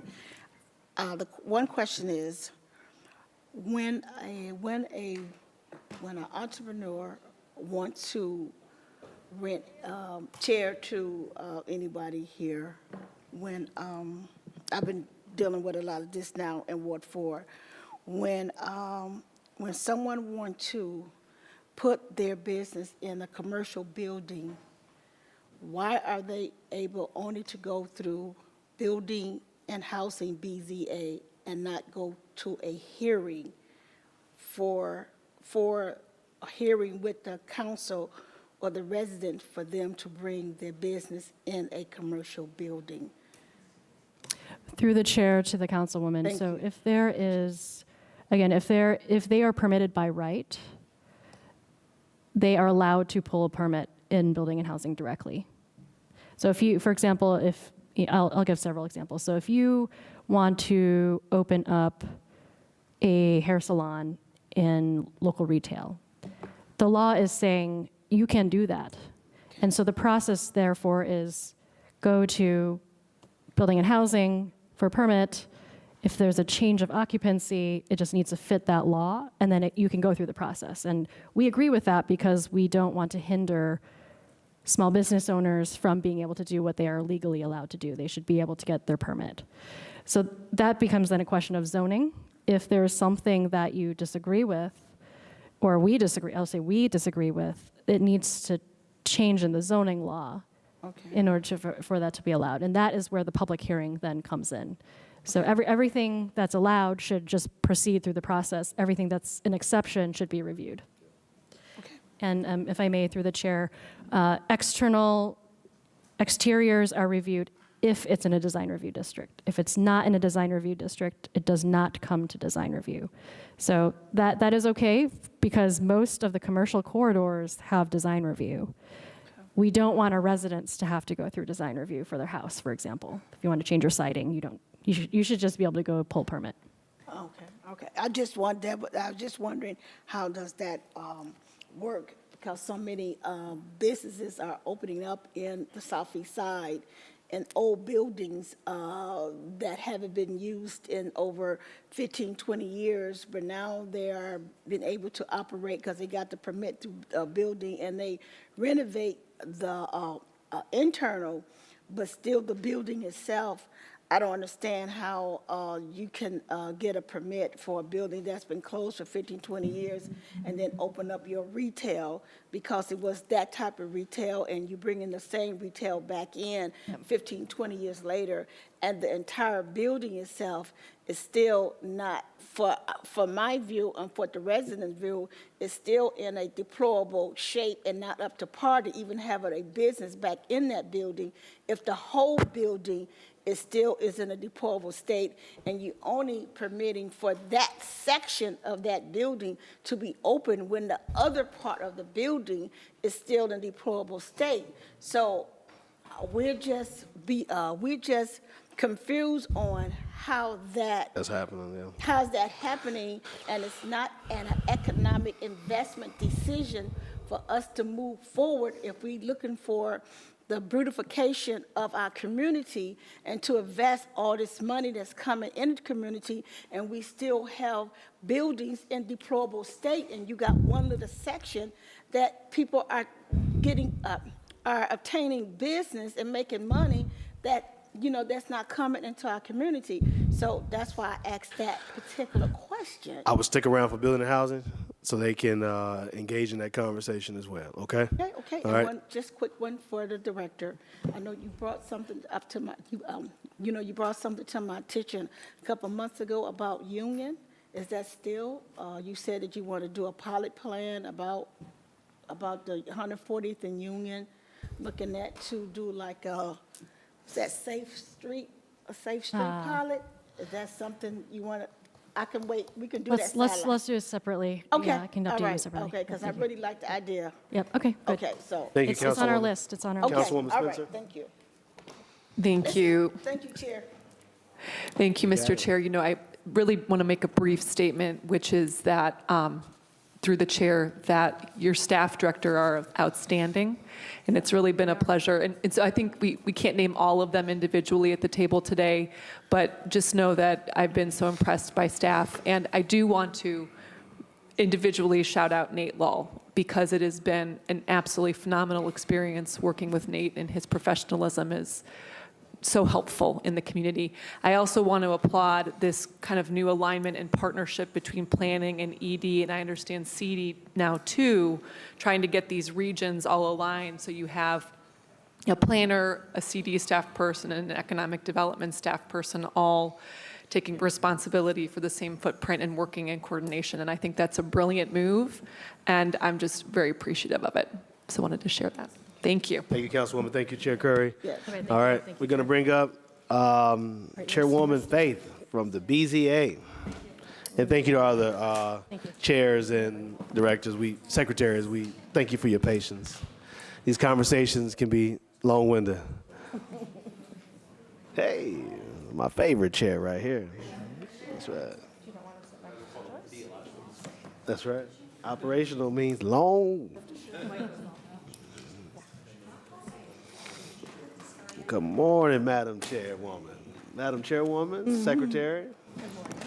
Good morning. You know, I enjoy going to BZA. I do too. It's actually Yeah, good group. I like BZA. All right. We will breeze through BZA's presentation, then we'll be followed by Board of Building Standards, and we'll close out with Landmarks Commission. And then we'll break for lunch, and then come back for building and housing. It is here.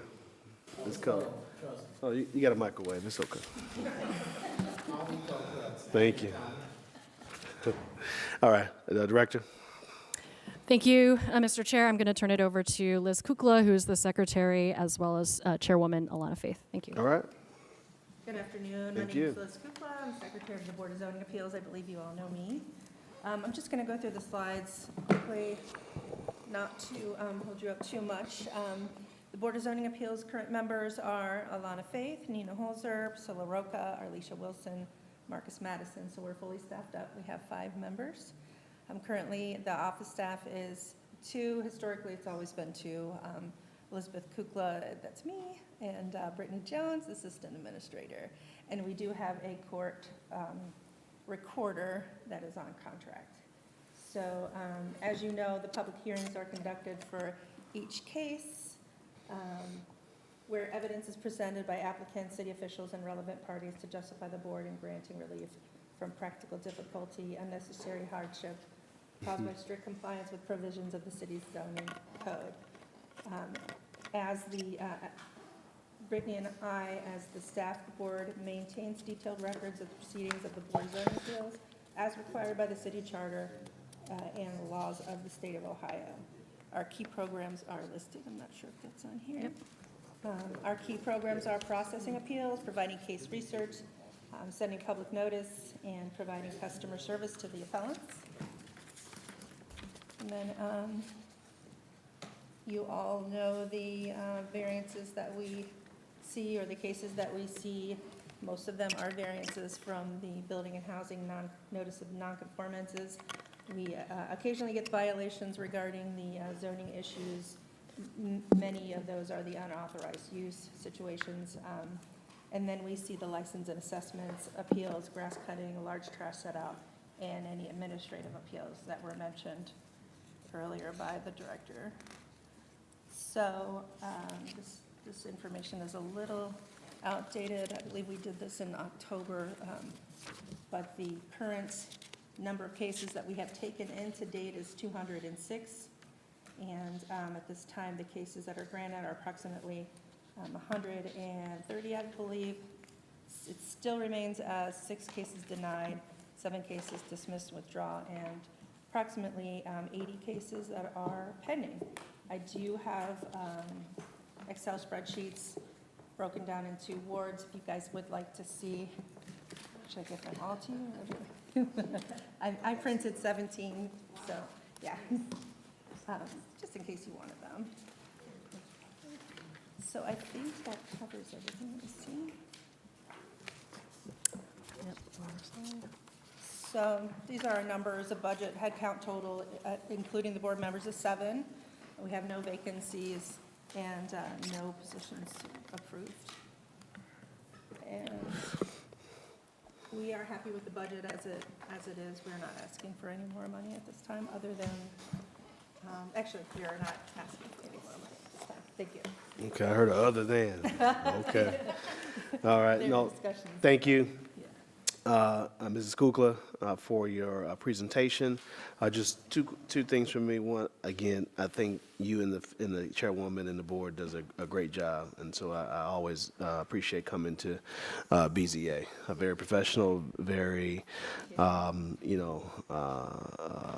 prepared group who always show up and is ready to do the work. Now, if I'm not mistaken, we approved you to have alternates, right? Didn't we do that already?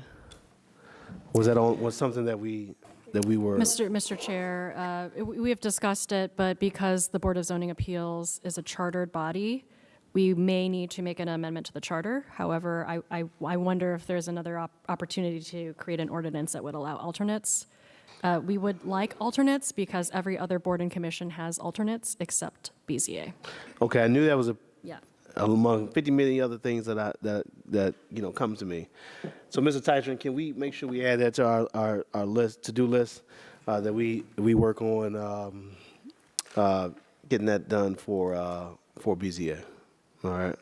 Councilman, you had something? Yeah, Mr. Chairman, on that point, we did do 11/22/2023 last year, but that allows them flexibility on their meeting schedule. The meeting schedule, It doesn't appear we did an alternate, though. Gotcha. Okay. All right. So we'll follow back up with that to get that done. And then through your on your appropriations, there's a bonus incentive for $1,000. What is that? It just seemed, out Mr. of place Chair, from 2020. I'm not aware of the bonus incentive. Yeah, I didn't know what that was from. We can come back to that. Yes. I'm just curious. I'm like, I will have this to double back with finance and discuss why it's there. Yeah, it just seemed out of place, and so, no, it's on this sheet I have. Yeah, Finance. yeah. Okay. All right, we'll go to the committee for questions. Councilman McCormack?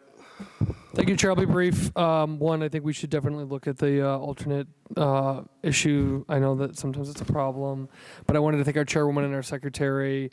Y'all have a thankless job. You get a lot of hot cases, a lot of opinions, and you don't get thanked enough. So you guys do a great job at the Board of Zoning Appeals. So I don't have any complaints or questions. I just want to thank you for the good work that you do. That's all. Thank you. Thank you, Councilman. Councilman Harsh? Well, Mr. Chair, I kind of went through everything I planned to go through earlier, but Ms. Faith, you do a fantastic job over there through the chair. And I appreciate your steadfast, you deal with people that are there that are oftentimes interacting with government for the first time. And sometimes they hear what they want to hear and sometimes they don't. And it's a difficult challenge to tell people things they don't want to hear. So I appreciate the way you handle and conduct the Board of Zoning. My questions earlier are just sort of like, philosophical. What is what metrics do we use when we grant? Are we maintaining standards of precedent setting, avoiding precedent? And I guess I'll give you a chance because I know you were watching the whole thing. So I absolutely want to give you an opportunity to respond to the same sort of questions about when do you think a variance is appropriate or inappropriate, or what is your sort of like guiding principle on that, since we're here for operations? Right. Excellent. Most of you may know that my background is in architecture and construction, and I had a consultancy working with people that were doing high-end custom homes. I also was heavily involved in Vision Zero when that was a project, and I was also an advocate and a founding member for the Public Transportation Advocacy Group, and I also served on the Cleveland Police First District Community Engagement. So I have kind of a broad base, and I also came to Ohio as an operations manager for the company that I worked with at that time, and had oversight of a staff of up to 150 people. And so I have worn a lot of hats in my lifetime, and so that sort of lends itself to how I conduct the meetings. I feel I have to praise our board right now. I think we've got the best and the brightest. A thank you to our director for helping seat those people. I have been on the board since June of 2019, spanning 2 different administrations, and thanks to COVID, 3 years out of the building where we were working remotely, and came back to a new administration, a new director, and a new room, and a new way of doing things. Basically what I'm trying to do is make sure that we do interface well with the public. I have a strong feeling that we are public servants, and so most people that come before us have not had any experience with sitting before a public hearing.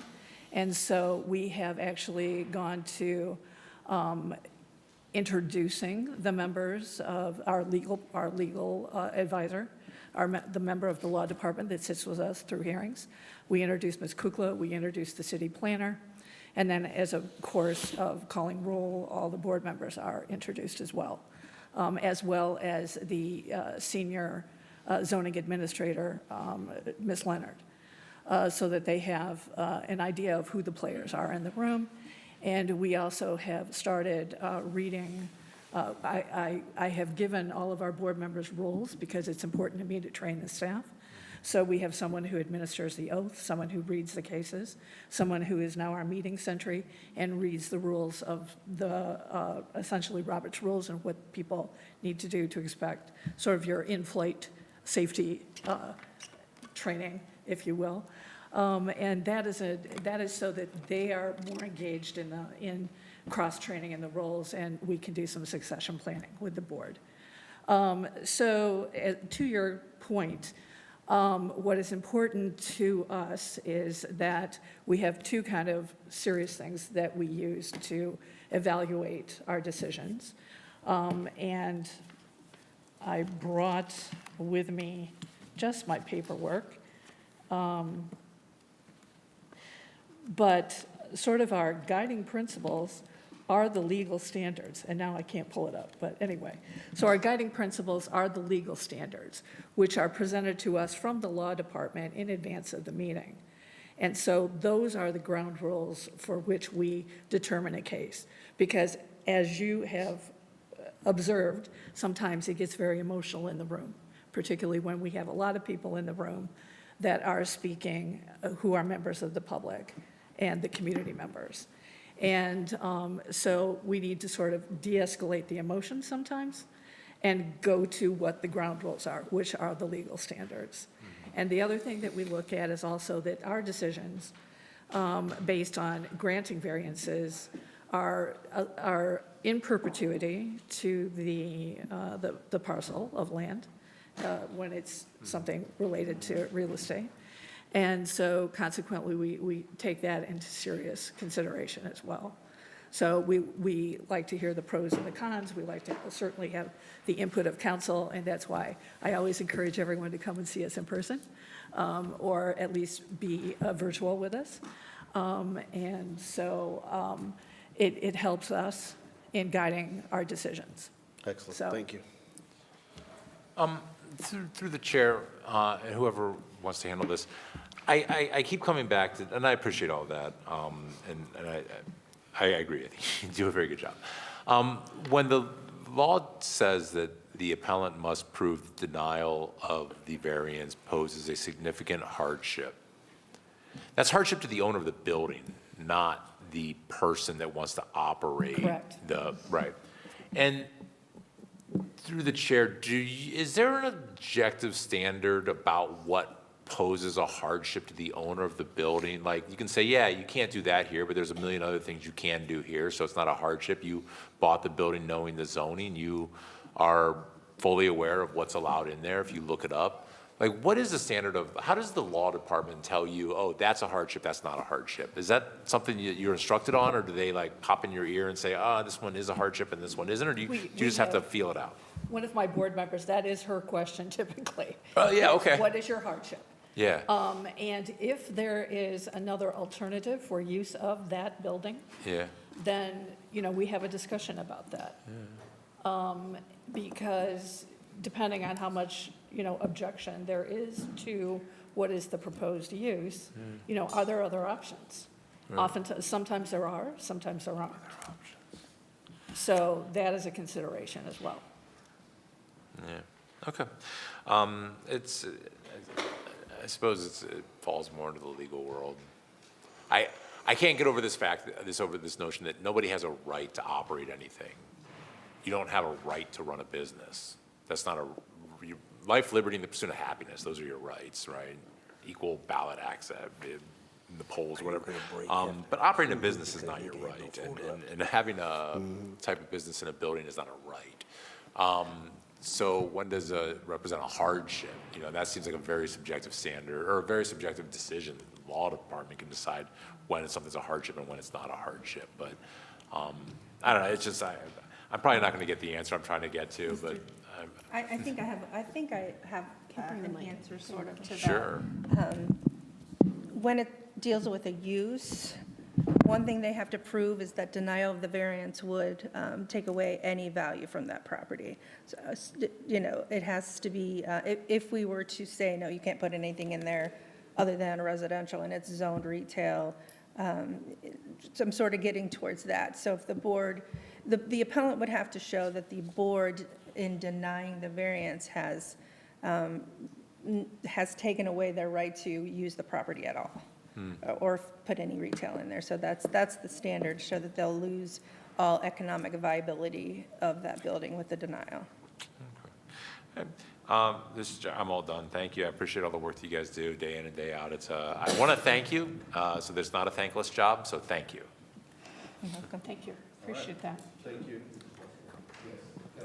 Mr. Chairman, I just want to, my honorable colleagues, I just want to thank Liz Kukla always for being proactive in getting back to me when I have an inquiry or an issue, and I need to just say that publicly. Thank you. You're welcome.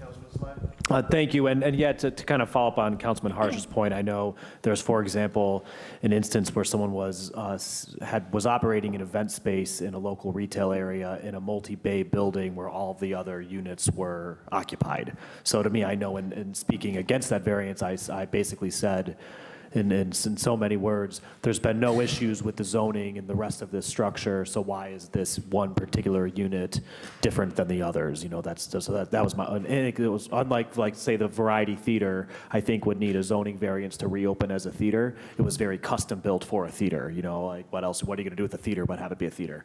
But that's more commentary. Back to the idea of alternates. I appreciate the idea of exploring a charter amendment for alternates. I'm wondering if there have been conversations about a combination or an alternative of alternates or increasing maybe to 7 members. Because I think that the challenge has been where there are more members on Planning Commission, there are fewer members on Board of Zoning Appeals. It is a quasi-court and it meets weekly. It seems that it becomes a very a high burden on the individual. And thank you to the members who do this great service, but life gets in the way, and we are, in addition to having had quorum issues in the past, we're very frequently, mostly dealing with an even number of board members, 4, which means that a split vote is effectively a denial. So I'm wondering if there's also been talk about, is 5 effectively too few? And then I have a follow-up question to that. It has, and so alternates was the first conversation, and then we also have had additional conversations about increasing the number of members that sits on the BZA board.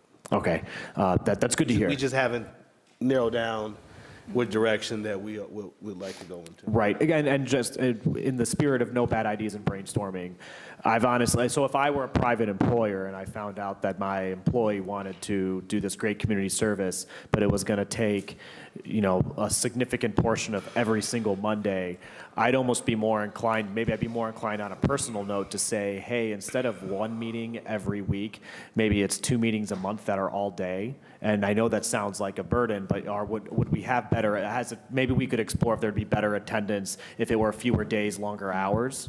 And then I would also, and this I think could be applied to all of our boards and commissions, and I am certainly guilty of this myself, but I don't know of any sort of like attendance policy that we have where, like, again, I know that people's life gets in the way, but if there's an inability to make a certain percentage of meetings, like, well, we appreciate your willingness to serve, but we really need to find someone who can have that time commitment. So I don't know if there's a conversation to explore about maybe coming up in the absence of a charter amendment, kind of more of a policy angle about how can we sort of set some guardrails and expectations, not to throw the book at people, but to let people know up front about what our expectations and needs are before, when they might be weighing the decision to renew or to join. Certainly, through the chair to the council member, that has definitely been a conversation. Definitely through design review in our governance, we wanted to have an expectation of, I think it was 60% attendance. It should be higher for commission and board members. And that is something that can be addressed through, we have bylaws and rules for commission that we can address through an internal policy. So let's continue to discuss. Did you want to add in, Chairwoman? I really appreciate the councilman's comments. And I've had discussion with my board members recently with regard to, their constraints given their day jobs. Sure. And the amount of hours that they can be present for the board and, the time that they must be away. Got it. So Excellent. Personally, if I can be candid, I would support having additional members so that we would have more members available, and it would allow other people to be absent as they need be. Okay. Got it. Well, we won't get that achieved 2024, but as we move into 2025, we'll absolutely we'll work to make some changes there because it's needed. We have an outstanding board, but they have other obligations. So Absolutely. I think we need to be agile in how we handle that. Yes. Thank you, Councilman. That's it. All right. Thank you. See no further questions for BZA. We thank you. We appreciate your service. Board of Building Standards, come on up. Thank you. Thank you. Thank you. Good to see everyone. Come and see us soon. All right. I'll see you next Monday. Yes, you will. Something. Oh, no, I'll be in your west. Board of Building Standards, the first one, very first one. Thank you. Okay. All right. Hi, Mr. Gallagher. Like that, Brandon. Thank you, thank you. Yes, Ms. Davis is our resident style maven, so she is always on point. All right. Came around that corner one day with that, what's it called when you, it's like a, not a cape, but what you call it? Probably a cape. Like a, it's not a cape, it's like, it's a wrap. She came around that corner, that cape, it's swaying, she went walking down the hallway. I said, all right. All right, Mr. Chair Gallagher, how are you, sir? Good. Thank you for being us. Thank you for your patience. All right, we'll breeze through the presentation. We'll take any questions if there are any. Happy Tuesday, everyone. Happy Tuesday. So we are the Board of Building Standards and Building Appeals. I have with me today our chairman, Mr. Patrick Gallagher. You already met our director and our assistant director. So which way am I going? So here's our mission statement. To ensure high quality and safe standards in building constructions, to the Cleveland Building Code and Cleveland Rehabilitation Code. Our board members consist of Mr. Howard Bradley, he is our builder. We have Mr. Patrick Gallagher, chairperson and labor representative. Mr. Robert Maskey is our architect. Mr. Joseph Dink Jr., our mechanical engineer. Our structure engineer is still vacant. We have Ms. Peggy Lipscomb, who is our architect alternate, and Mr. Darius Moss, who is our mechanical engineer alternate. Our full-time office staff consists of myself and my assistant administrator currently is vacant, but we have a hiring process, hope to start on December 9th. Excellent. This is our current fee schedule for appeals that comes to the Board of Building Standards and Building Appeals. Went over that. And this is this year's output matrix of appeals that we've received. So the overall appeal applications, as of when we submitted this data, was 141. Ohio Building Codes was 10, lead appeals was 12, permit extensions 11, and so far this year we had no fire appeals. And this is what that percentage breakdown looked like across the wards. So at this time, we'll take any questions. All right, thank you, Secretary. It's interesting. Most of the wards are all pretty much average the same in terms of the appeals, except Ward 15, 14% that's there, and most everybody else is kind of. I'm curious. Most of the ones in 15 has centered around what? So, Mr. Chairman, I'm going to assume Ward 15, because I don't have that data. Due to the cyber incident, a lot of my data was compromised and lost. So I want to say it might have been around the lead of LLCs that own those properties that filed the appeals. So I also want to clarify too, just because when your constituents is cited with the violation notices, they do not have to come in for an appeal. It is an option. Option to do so, okay. Gotcha. Correct. So that's why you might see the numbers are pretty much consistent across, unless it's some of our out-of-state stakeholders who wants to file the appeals. Gotcha, okay. We can always work to get some information around each ward if there's a request for it. Okay, thank you. That's it for me. Any other questions from members? Yes, Councilman McCormick. I'll be very brief. As I did last year, I want to thank our chairwoman, or our secretary and our board. They were always attentive, responsive, take feedback, on top of it, organize, et cetera, et cetera, et cetera. So I just want to thank you for your good work. Thank you. Absolutely. Secretary Davis is amazing. So is our chair, who took over from our previous chair, Yes. Mr. Dink Senior. That's Yes, correct. yes, yes. Fantastic. All right, so no further questions for Board of Building Standards. Thank you so much. We appreciate your time. Thank you. All right, take care. Thank you. You want to stay longer? Unless you're providing lunch. Lunch, yeah, lunch. All right, take care. Thank you. All right, we're going to close out with Landmarks Commission. We're going to break for lunch and then come back for building and housing. All right.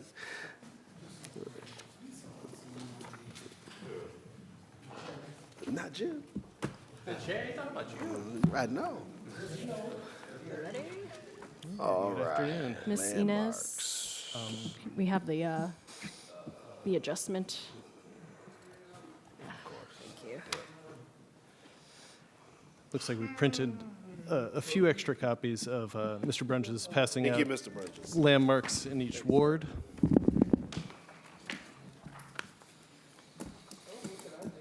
Oh dear. Now, normally you know how to work this thing. Now, come on now. Listen. He's the tech guy.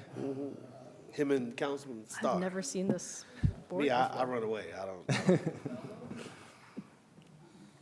Hey, Star, get over here. How do you do this?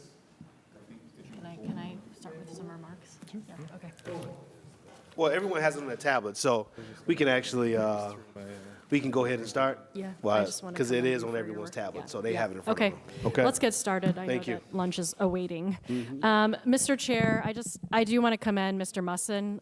Since he came on board, December 2022, there has been massive just improvement, efficiency, effectiveness, and he can speak more to that. He's done a lot of individual outreach with each of you, I believe, to share a little bit more about how we are consolidating and just trying to make things more effective. So I do want to commend Mr. Musson. He's great to work with. Take it away. Yeah, sure. Thank you very much. That's our backup plan.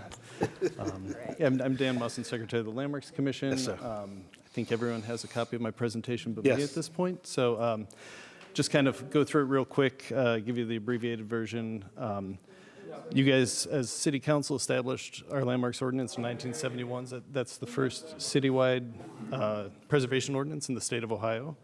Our mission is to encourage the preservation of historically and architecturally significant buildings and historic districts within the city of Cleveland. Our primary objectives, the way we get that done, is to safeguard the city's heritage, protect and enhance the visual and aesthetic character, diversity, and interest of the city for residents, tourists, and businesses, stabilize property values, and then foster civic pride. We're an 11-member board appointed by the mayor, aside from the 2 representatives that are appointed by the president of council. Then also the director of city planning and commissioner of architecture and site development are members by virtue of their position. We have a full-time staff of 4 now, made up of myself, Mr. Brunges behind me, and Jessica Beam. And then last week, through a kind of collaboration partnership with community development, we hired on our 4th staff member, Ms. Rachel Pierce. She's housed up in Landmarks, but under the community development payroll. So she's going to be responsible for the Section 106 historic preservation review that's required to spend CDBG dollars. So that should allow them to basically get their money out the door faster. Having her up in our office not only allows each of us in Landmarks to act as her backup to ensure that reviews are done quickly and as they're needed to get out in CD, but it also kind of puts her right where all the historic resources are as far as doing research and actually getting those reviews done. So with the 4 of us, that gives us one of the largest staffs we've had for the commission since its founding. And it continues the recent era of the entire Landmark staff being made up of degreed preservation professionals, which was not the case until a couple of years ago. So the increase in staff has allowed us to expand our services. We act as a certified local government working with the Ohio State Historic Preservation Office, Advisory Council on Historic Preservation, National Park Service in DC. Also responsible for maintaining a continuing survey of historic properties within the city for purposes of designation at both local and federal level. And we review exterior changes to designated properties in historic districts, including renovations, demolitions, and new construction. There are currently over 10,000 landmark parcels in the city, which is about 6% of all the parcels in the city. Those are located throughout 29 historic districts and 353 individually designated landmarks spread throughout the city. While we typically handle as staff the research for each nomination, the commission actually makes the nominations, and that's city council that does the designation for landmarks. And in the first 3 quarters of 2024, you guys as Cleveland City Council designated 3 new Cleveland landmarks, and the commission has also nominated 2 new properties, the most recent being just last week, so you guys will get to hear Mr. Brunges hopefully soon telling you all about the details of his research on New Sardis Primitive Baptist Church down on Kinsman. As mentioned, we're trying to expand services, so to that end, we kind of completely overhauled our design review process and brought it in-house. So previously, historic districts mostly had their own design review committees, and then if you were kind of an outlier, a small district or an individual landmark, you go to the city planning design review, region that you fell under. We found it was kind of confusing for applicants trying to navigate multiple processes. So we also, by bringing it in-house, it's become more consistent. We've developed 5 design review regions, primarily based on geography, the number of landmark properties within each one, and then historically the number of cases we have. So you can see that on the map, how the city is divided up. We feel that it's allowed for greater continuity and consistency of reviews. All of our committees are made up of local residents, as well as design and preservation professionals, and they are advisory to the Landmarks Commission. So just to get into the numbers real quick, between January 1st and the end of September, so the first 3 quarters, Landmark staff reviewed a total of 411 building permit applications. That's much closer, maybe over 500 at this point. Of those, 112 cases went before the design review advisory committees, and those first 3 quarters are 80 of those projects went before the full commission, which is at 90 now. You can kind of see from this graph the breakup of what we handle administratively on staff being in blue. The red is, what the design review sees, so we ultimately handle that administratively too, and then, the green is what the actual commission sees. This is, just sort of showing data over the last 3 years. We're kind of on track to be pretty close to what we have been in the last 3 years. Design review committee cases weren't tracked before last year, so we don't have that data.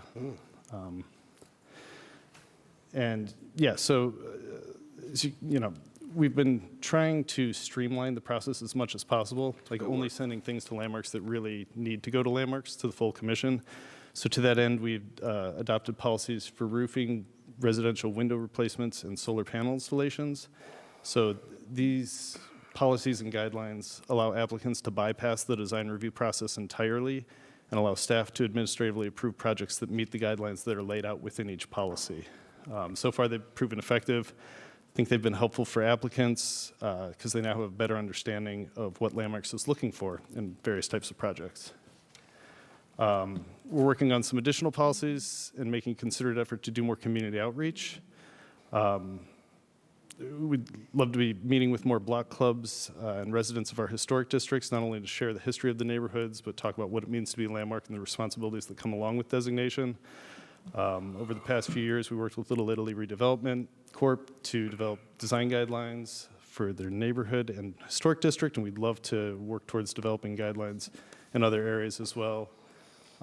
Essentially, we view ourselves as a resource to the community, the administration, and city council. And my staff and I are always happy to make ourselves available to any of you who'd like to sit down and discuss your specific ward or the city as a whole. If you have any questions today, I'm happy to help try and answer them. All right, thank you. Thank you for the detailed presentation, as always. The Landmarks Commission has been fantastic in my interactions. I really appreciate you all, and particularly on 114th Street. And we worked through that process to get that, to address that structure that was disheartening because a very beautiful structure. However, it had left in such been disrepair for so long, and it just was not a way to save it.